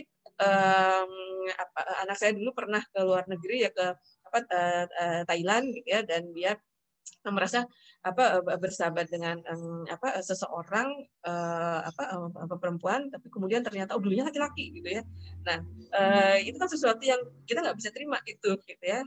Oleh karena itu kita menghendaki keterbukaan itu, saya terbuka, dia juga terbuka, gitu ya. Kalau dia tidak mau terbuka, maka oke, jangan dilanjutkan, gitu ya. Berarti kita nggak bisa menerima dia kalau dia tidak terbuka, sementara dia nggak mau membuka dirinya, ya. Nah, pada pilihan yang ini itu adalah tidak ada dusta di antara kita. Jadi saya tidak berdusta, kamu tidak berdusta, gitu ya. Tapi kita bisa punya pilihan yang lain. Oke, saya siap menerima dia dalam keadaan apapun. Jadi kalau dia nggak bercerita tentang dirinya, buat saya nggak apa-apa. Tapi aku tidak akan mendustaimu. Inilah aku apa adanya, ya. Keterbukaan itu bisa dari satu arah, tapi juga bisa dua arah. Itu tergantung kita memilihnya yang mana.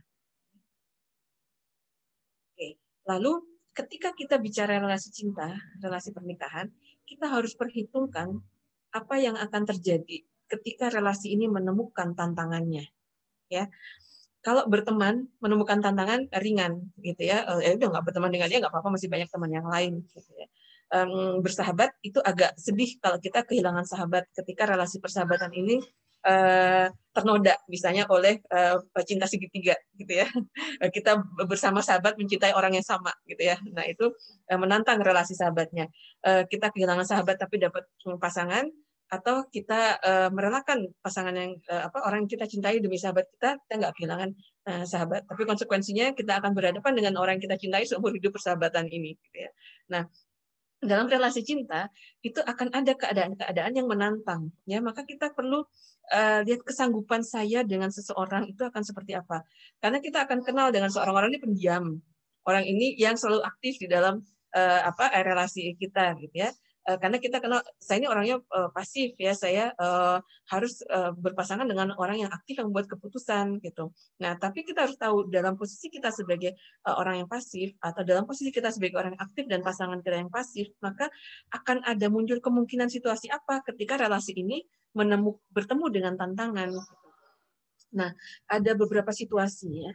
Kalau situasinya adalah konstruktif adalah keinginan untuk mempertahankan relasi ini, keinginan untuk relasinya itu tidak berakhir, atau destruktif, yaitu keinginan untuk relasinya berakhir. Ya. Bagaimana seseorang yang pasif kalau dia ingin relasi ini bertahan? Ya. Orang yang pasif kalau ingin relasinya bertahan, dia akan loyal. Ya. Dia akan tetap memberikan apa yang dia bisa sebagai pasangan, sambil menunggu pasangannya melakukan sesuatu agar relasi ini bertahan.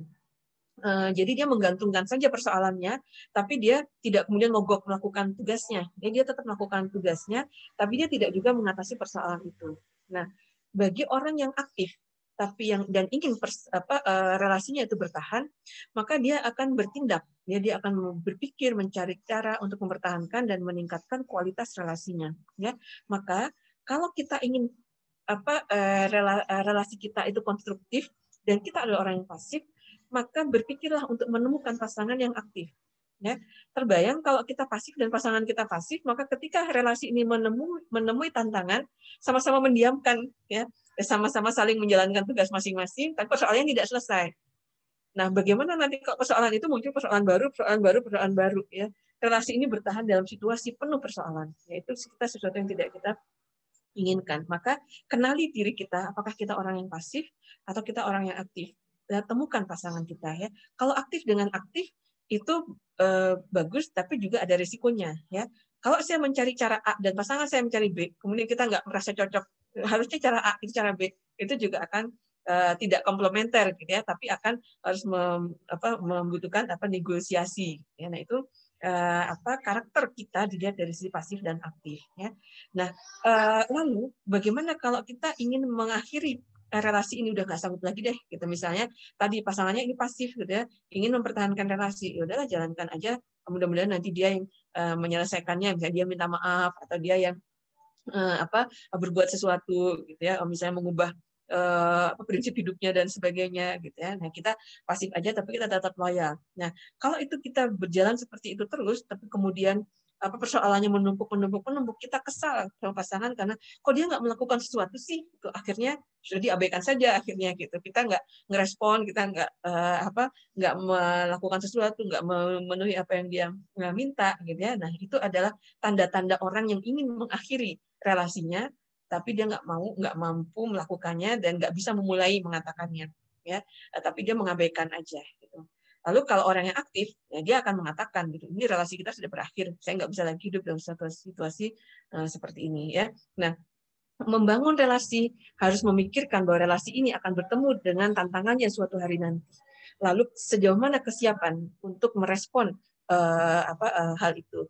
Maka itu membutuhkan pemikiran yang mendalam. Jadi prinsip-prinsip tadi dan pengetahuan tentang hal-hal yang dibutuhkan dalam relasi cinta itu adalah bekal untuk kita membangun relasi cinta. Ya. Nah, cinta adalah sesuatu yang abstrak. Dari tadi kita bicara cinta, tapi kita tidak bisa mendefinisikan cinta. Tapi setidak-tidaknya itu adalah sesuatu yang dalam relasi itu membuat seseorang terhadap pasangan relasinya itu bersedia memberikan hidupnya dan matinya. Ya, jadi pasangan kita, kalau kita memang sudah mencintai, ya, dia akan rela mengorbankan sesuatu kalau itu demi keselamatan kita, ya. Misalnya, apa ya, yang contoh mudah adalah tentang anak, gitu ya. Kalau anak itu dia membutuhkan ginjal untuk bisa hidup, maka orang tua, ibu atau ayah itu akan rela memberikan ginjalnya untuk anak, walaupun itu membuat saya harus mati, itu tidak apa-apa, gitu ya.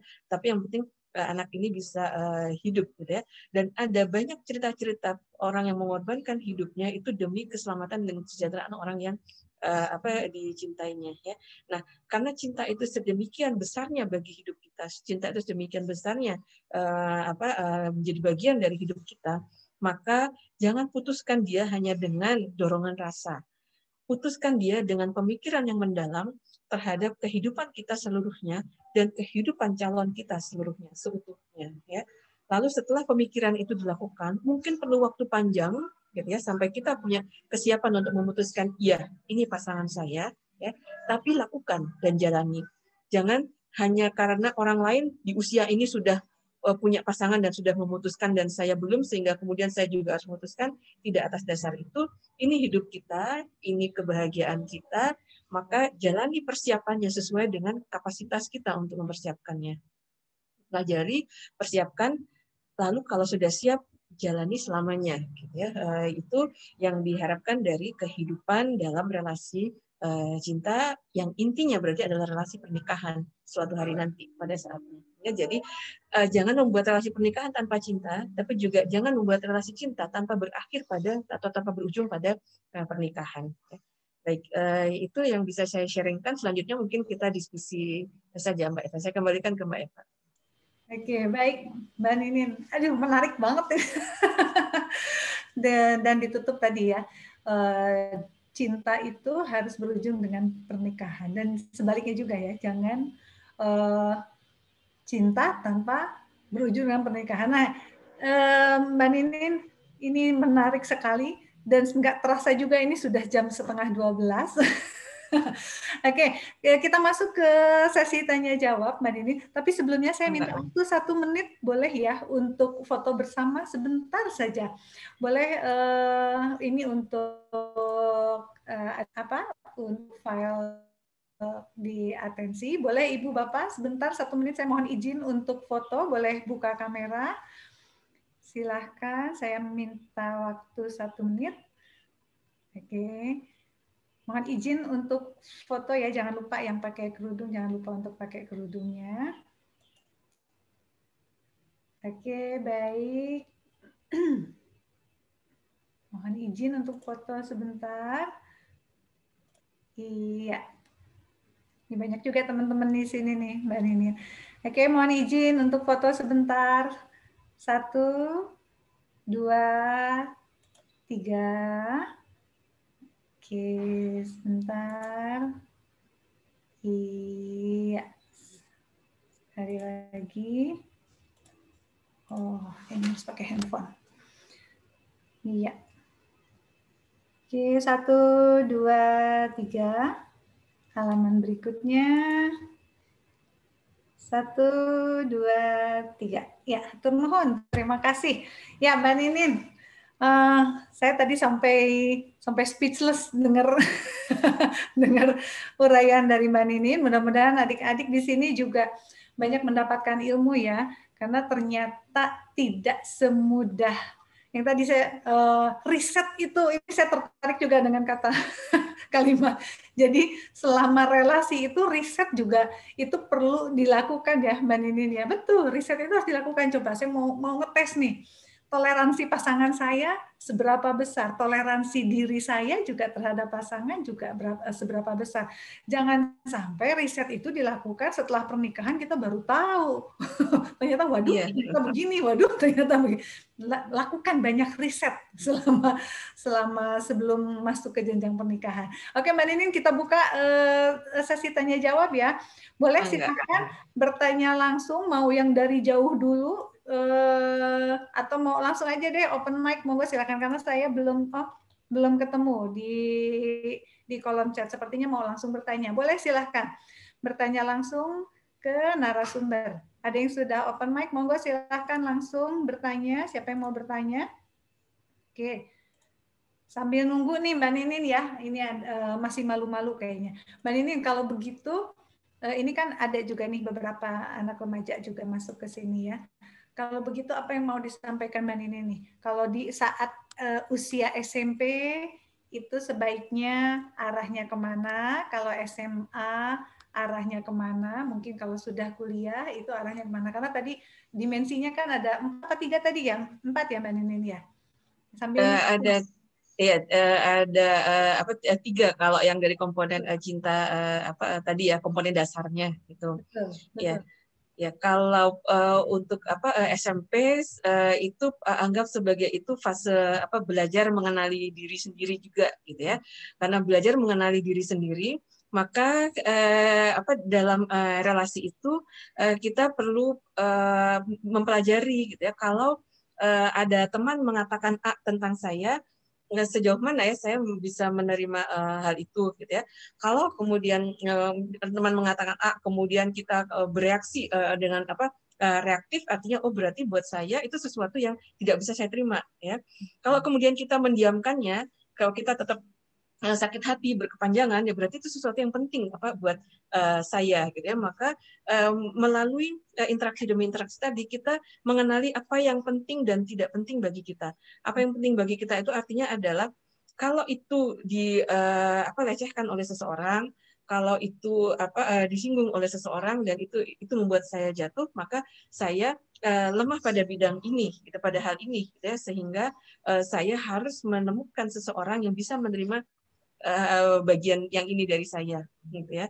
Atau pilihannya adalah ini sesuatu yang tidak bisa saya terima kalau saya keadaannya seperti ini, saya menjadi lebih baik dari ini. Maka dengan dalam persahabatan itu kita belajar. Aku kok merasa aku orangnya kayak gini ya. Aku ingin menjadi orang yang berbeda. Gimana ya caranya, gitu ya. Nah, dengan sahabat itu bisa kita lakukan. Ya, jadi memiliki relasi persahabatan, yaitu relasi yang lebih dari sekedar pertemanan, itu bisa menjadi cermin buat kita untuk mengenali kita orangnya seperti apa.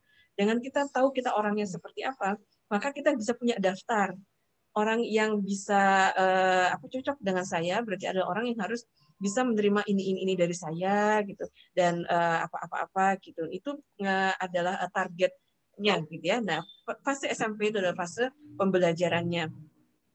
Lalu pada fase SMA kita sudah bisa meningkat lebih dari itu karena sama-sama sudah punya pemikiran dewasa ya. Maka kita bisa punya pendekatan dengan seseorang yang lebih dari sekedar sahabat gitu, dengan mulai bertanya gitu soal pribadinya ya. Kamu rencana masa depannya pengen jadi apa sih ya. Kalau menurut kamu kalau seorang perempuan itu pengen jadi ini, itu gimana gitu ya. Kita menguji coba gitu, mencoba seseorang yang kita sukai itu dia punya masa depan seperti apa dan menginginkan orang seperti apa. Lalu kita mengukur kan, berarti saya layak nggak bagi orang seperti dia gitu ya. Nah, itu fase trial atau riset tadi sudah mulai kita lakukan di SMA. Tapi jangan dulu membuat keputusan pada saat itu gitu ya. Karena kita baru trial itu butuh waktu gitu ya. Nah, ketika kita masuk ke dunia perguruan tinggi misalnya atau di usia yang 20-an tahun ke atas, itu kita sudah bisa mulai memilih gitu ya, dengan berteman seluas-luasnya dan menemukan kecocokan dengan orang yang kecocokannya paling besar sebelum membuat keputusan. Dan di situ kita sudah bisa mulai langsung, saya sedang mencari pasangan hidup gitu. Jadi saya membuka diri gitu untuk menerima pasangan gitu. Kalau saya menginginkan kamu menjadi pasangan saya, kamu bagaimana gitu ya, lalu menjalaninya gitu. Nah, itu kita sudah punya bekal di SMP dan SMA tentang kriteria itu gitu ya, sehingga mengajak seseorang atau menembak seseorang itu ada dasarnya gitu. Betul, betul. Oke, menarik, menarik. Terima kasih Mbak Nina. Ada yang sudah raise hand. Silahkan Bu Dewi open mic. Ada Ibu Dewi Karmila. Monggo silahkan open mic Dewi. Bismillahirrahmanirrahim. Assalamualaikum warahmatullahi wabarakatuh. Waalaikumsalam warahmatullahi wabarakatuh. Ya, syukur kesempatan yang diberikan. Perkenalkan, saya Dewi Karmila Sari dari SMA IT Ar-Rahma Makassar. Iya, terima kasih Bu dari Makassar. Sudah siang Ibu ya di Makassar sekarang ya? Iya, sudah pukul 12.37 Ibu. Oh iya. Sudah pada duhur. Oh iya. Silakan. Iya, yang ingin saya tanyakan begini Bu, saya kan mengajar di SMA, sedangkan karakter peserta didik itu kan setiap orang berbeda-beda. Ada yang misalnya mampu bersosialisasi dengan baik, ada yang tertutup, dan ada juga yang biasa dibilang ya diam-diam begitu. Yang ingin saya tanyakan bagaimana kami seorang guru bisa membangun relasi dengan peserta didik yang sifatnya dia memiliki sifat yang tertutup, tidak mau berbagi, masalahnya dipendam sendiri.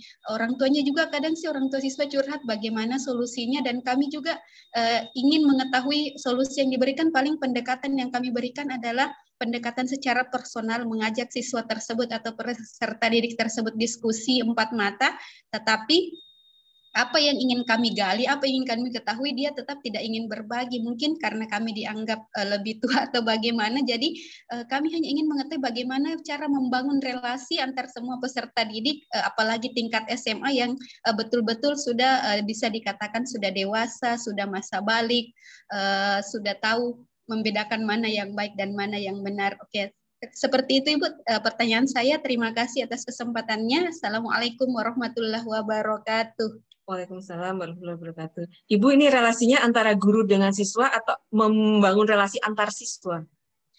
Guru dengan siswa. Guru dengan siswa, iya. Iya. Baik. Untuk SMA itu sebenarnya mereka sudah dewasa, ya, sehingga guru itu bisa memposisikan diri sebagai sesama orang dewasa. Ya, jadi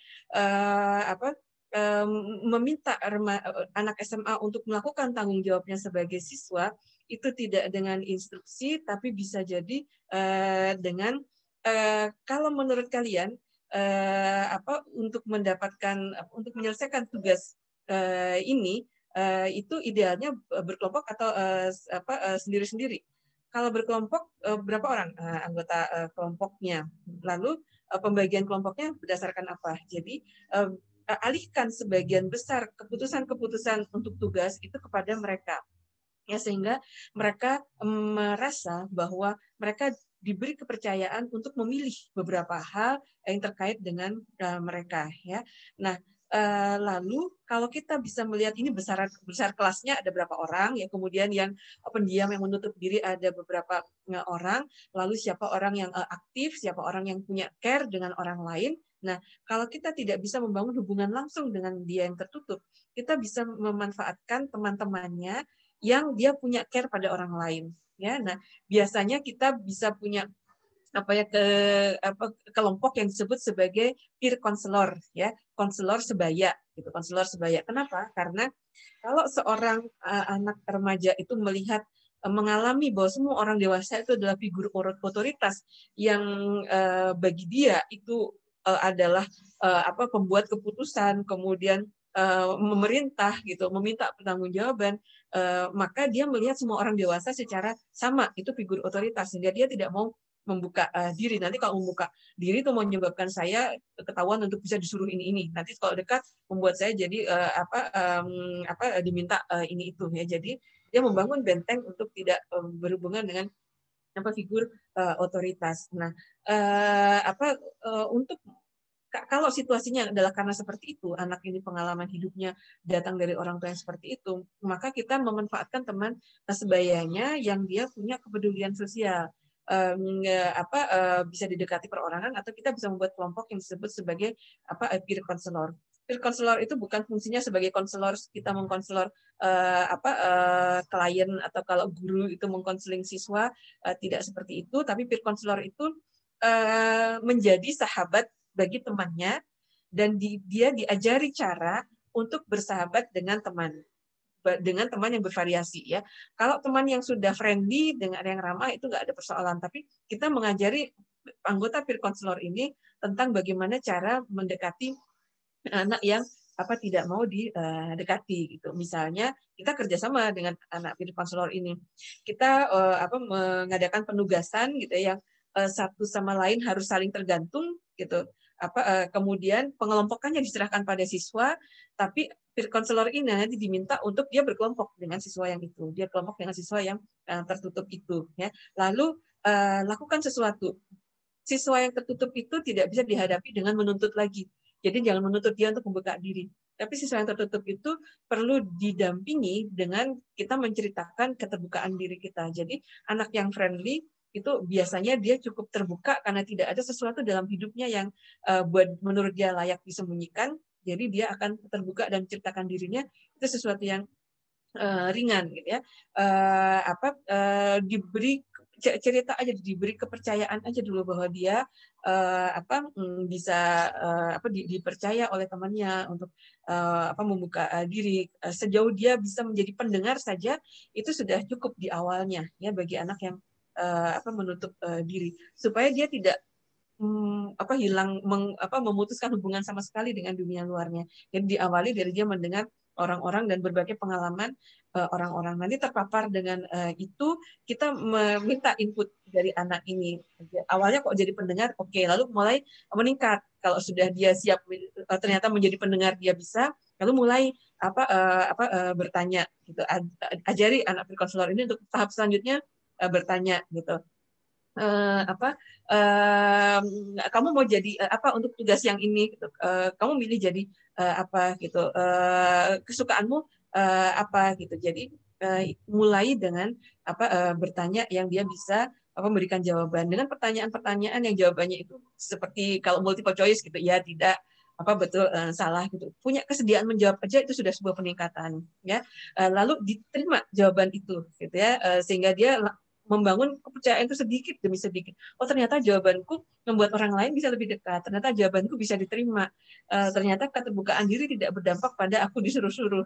Dia mendapatkan bukti bahwa membuka diri itu responsnya tidak seperti yang dia alami di masa lalu atau di lingkungan lainnya. Kita memberikan lingkungan baru di mana membuka diri itu sesuatu yang menyenangkan, ya. Jadi keterbukaan sedikit demi sedikit terus didampingi dengan sesuatu yang menyenangkan, sehingga di pikirannya diasosiasikan bahwa membuka diri itu ternyata menyenangkan, dan itu memang sangat perlahan-lahan sekali. Kalau kita memang punya concern untuk membuat mendampingi anak ini, maka kita perlu punya kesabaran melakukan itu, gitu ya, dan levelnya individual memang gitu.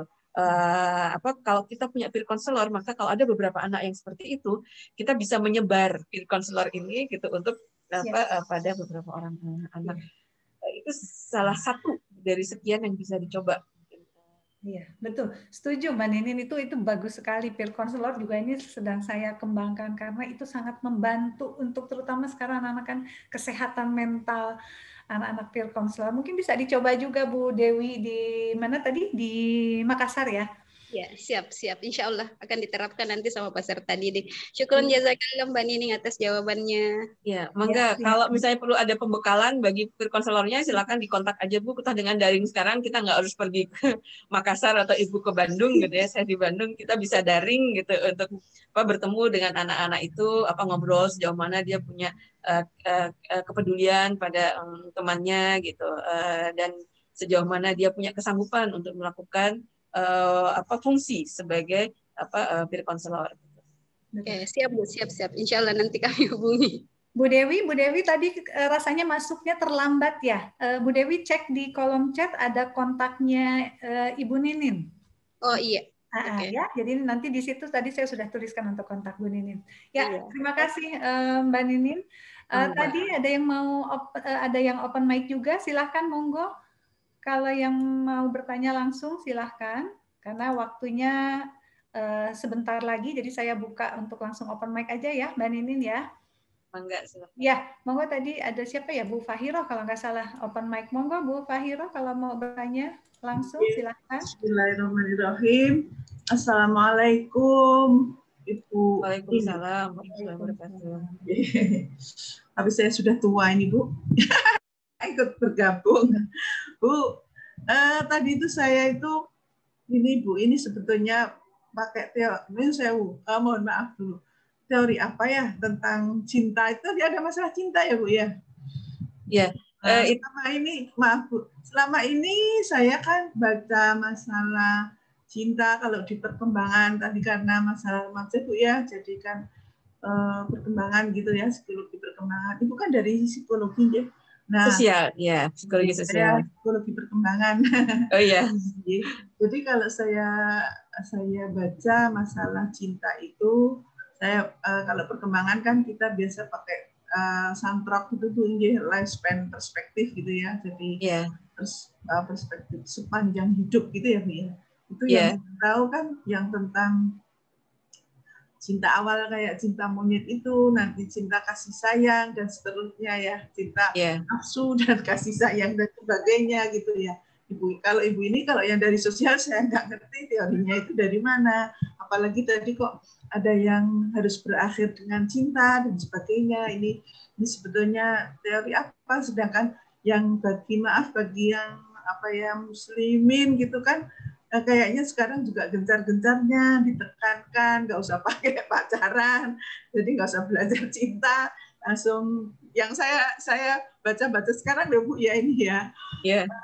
Akhir-akhir ini kan cenderung ke sana gitu ya Bu ya, langsung apa Bu namanya ta'aruf atau apa gitu ya Bu ya. Itu Ibu ini kok menyarankan belajar mulai bercinta dan sebagainya, makanya saya juga jadi bertanya-tanya gitu, maksudnya bagaimana gitu. Saya mohon maaf sebelumnya Ibu. Iya. Iya. Baik, terima kasih Bu Fahira. Kita sudah menentukan pertanyaannya. Baik. Iya. Bangga Ibu Fahira. Jadi teorinya itu adalah teori intimate relationship. Buku psikologi sosial, ada Myers, ada Sanderson, ada Baron, ya. Nah, kalau yang dibaca Bu ya, ada teori cintanya Bu. Iya. Kalau yang dibaca Bu Fahira sepertinya banyaknya sama dengan saya Bu, karena saya dari klinis anak. Klinis betul. Kalau ini Myers, Baron gitu ada. Karena kalau dari psikologi sosial kan membahasnya adalah relasi sosial. Relasi sosial. Kalau untuk aplikasinya dalam kehidupan kita, sejauh itu adalah pilihan yang bersangkutan tanpa paksaan, maka memilih memasuki kehidupan pernikahan dengan jalur memilih sendiri atau dengan jalur ta'aruf itu tidak apa-apa, ya. Tapi kalau kita menekankan pada seseorang agar memilih jalur ta'aruf, sementara kesiapan hatinya tidak untuk menerima siapapun pasangannya, maka itu yang menjalani pernikahan dan yang berpotensi untuk tidak bahagia adalah yang bersangkutan. Ya. Jadi apakah yang tidak ta'aruf itu sesuatu yang salah? Kalau saya tidak berpendapat demikian, karena antara salah dan benar itu yang dilihat adalah rincian perilakunya, ya, bukan pada ini jalur yang ditempuh untuk mendapatkan pasangan, ya. Nah, bagi seseorang remaja yang dia sudah mendapatkan edukasi tentang spiritual dan membuat dia memilih untuk mengambil jalur ta'aruf sebagai dasar berpasangannya, itu tidak apa-apa karena dia mempunyai pilihan sendiri kan, sehingga dia tahu apa konsekuensi dari pilihan itu dan apa tanggung jawab yang dia harus lakukan dengan menempuh jalur itu, ya. Tapi bagi yang tidak siap ta'aruf, ketika dia dipaksa menempuh jalur ta'aruf, maka yang dia temukan adalah potensi ketidakbahagiaan karena dia memilih sesuatu yang dia tidak dia menjalani sesuatu yang bukan dari pilihannya, ya. Nah, ini adalah alternatif memilih agar proses yang ditempuh itu memenuhi keadaan yang ideal ketika ada dalam situasi pernikahannya, gitu, dan tidak melakukan sesuatu yang tidak seharusnya sebelum memasuki pernikahannya. Posisi konseptualisasi yang disampaikan hari ini tentang persiapan relasi serius itu di posisi itu, Bu Fahira, gitu. Karena tidak semua remaja itu punya kesediaan untuk mendapatkan pasangan menikah melalui jalur ta'aruf. Lalu tidak bisa kita biarkan mereka kemudian lepas kendali menggunakan apapun, gitu ya, tidak jalur ta'aruf tapi kemudian jalur apapun. Tidak demikian, gitu. Ada jalur yang sehat secara psikis, sehat secara fisik, dan bisa diterima oleh agama dan budaya. Betul. Itu menurut saya itu, Ibu Faira. Nah, tidak bisa menutup mata juga ya, Mbak Nining. Ya betul, karena kita tidak bisa menutup mata juga. Sebetulnya klien yang datang ke saya juga kan case-nya banyak, anak-anak remaja dengan kasus. Saya baru ketemu berteman sebentar sudah bilang saya suka, saya cinta, saya sayang. Nah, tadi diluruskan dengan teori-teori yang disampaikan oleh Mbak Nining tadi, akhirnya saya nanti bisa menyampaikan juga sama remaja tuh bahwa bedakan antara rasa gitu kan, ini motif rasakah gitu kan. Nah, itu yang kita bawa anak-anak tuh ke arah logik sananya ya, Mbak Nining. Iya, gini. Karena anak-anak itu kan akan semakin cerdas dengan edukasi ya. Nah, kalau kita bisa menjelaskan apa keuntungan dan kebahagiaan ta'aruf dibandingkan dengan yang lain dan anak itu bisa menerima, itu clear ya. Tapi kalau kita sudah pokoknya kamu nggak boleh melakukan apa-apa, nanti ta'aruf saja. Nah, itu akan membuat anak tidak terpuaskan kognitifnya, dia tidak dapat penjelasan rasional. Kenapa harus ta'aruf dan kenapa tidak boleh yang lain? Itu dia akan malah meninggalkan agama hanya karena untuk agama repot sekali harus melalui ta'aruf. Agama tidak mengakomodir perasaan seseorang. Agama tidak memberikan pilihan ini. Suatu hari dia akan meninggalkan agama hanya karena dia melihat agama sesuatu yang tidak logis dan isinya adalah paksaan. Nah, ada variasi keadaan anak-anak di masyarakat kita sehingga kita perlu melakukan sesuatu sesuai dengan keadaan mereka gitu. Sehingga apapun keadaannya, starting point-nya dimanapun itu menjalani sesuatunya dengan positif. Betul. Posisi ini adalah seperti itu. Betul. Itu mungkin fungsi kita tadi sebagai orang tua yang mendampinginya dengan cara seperti itu. Karena tidak sedikit juga, mohon maaf, saya ada beberapa klien juga yang remaja menekan sampai ke alam bawah sadar, akhirnya memilih jalur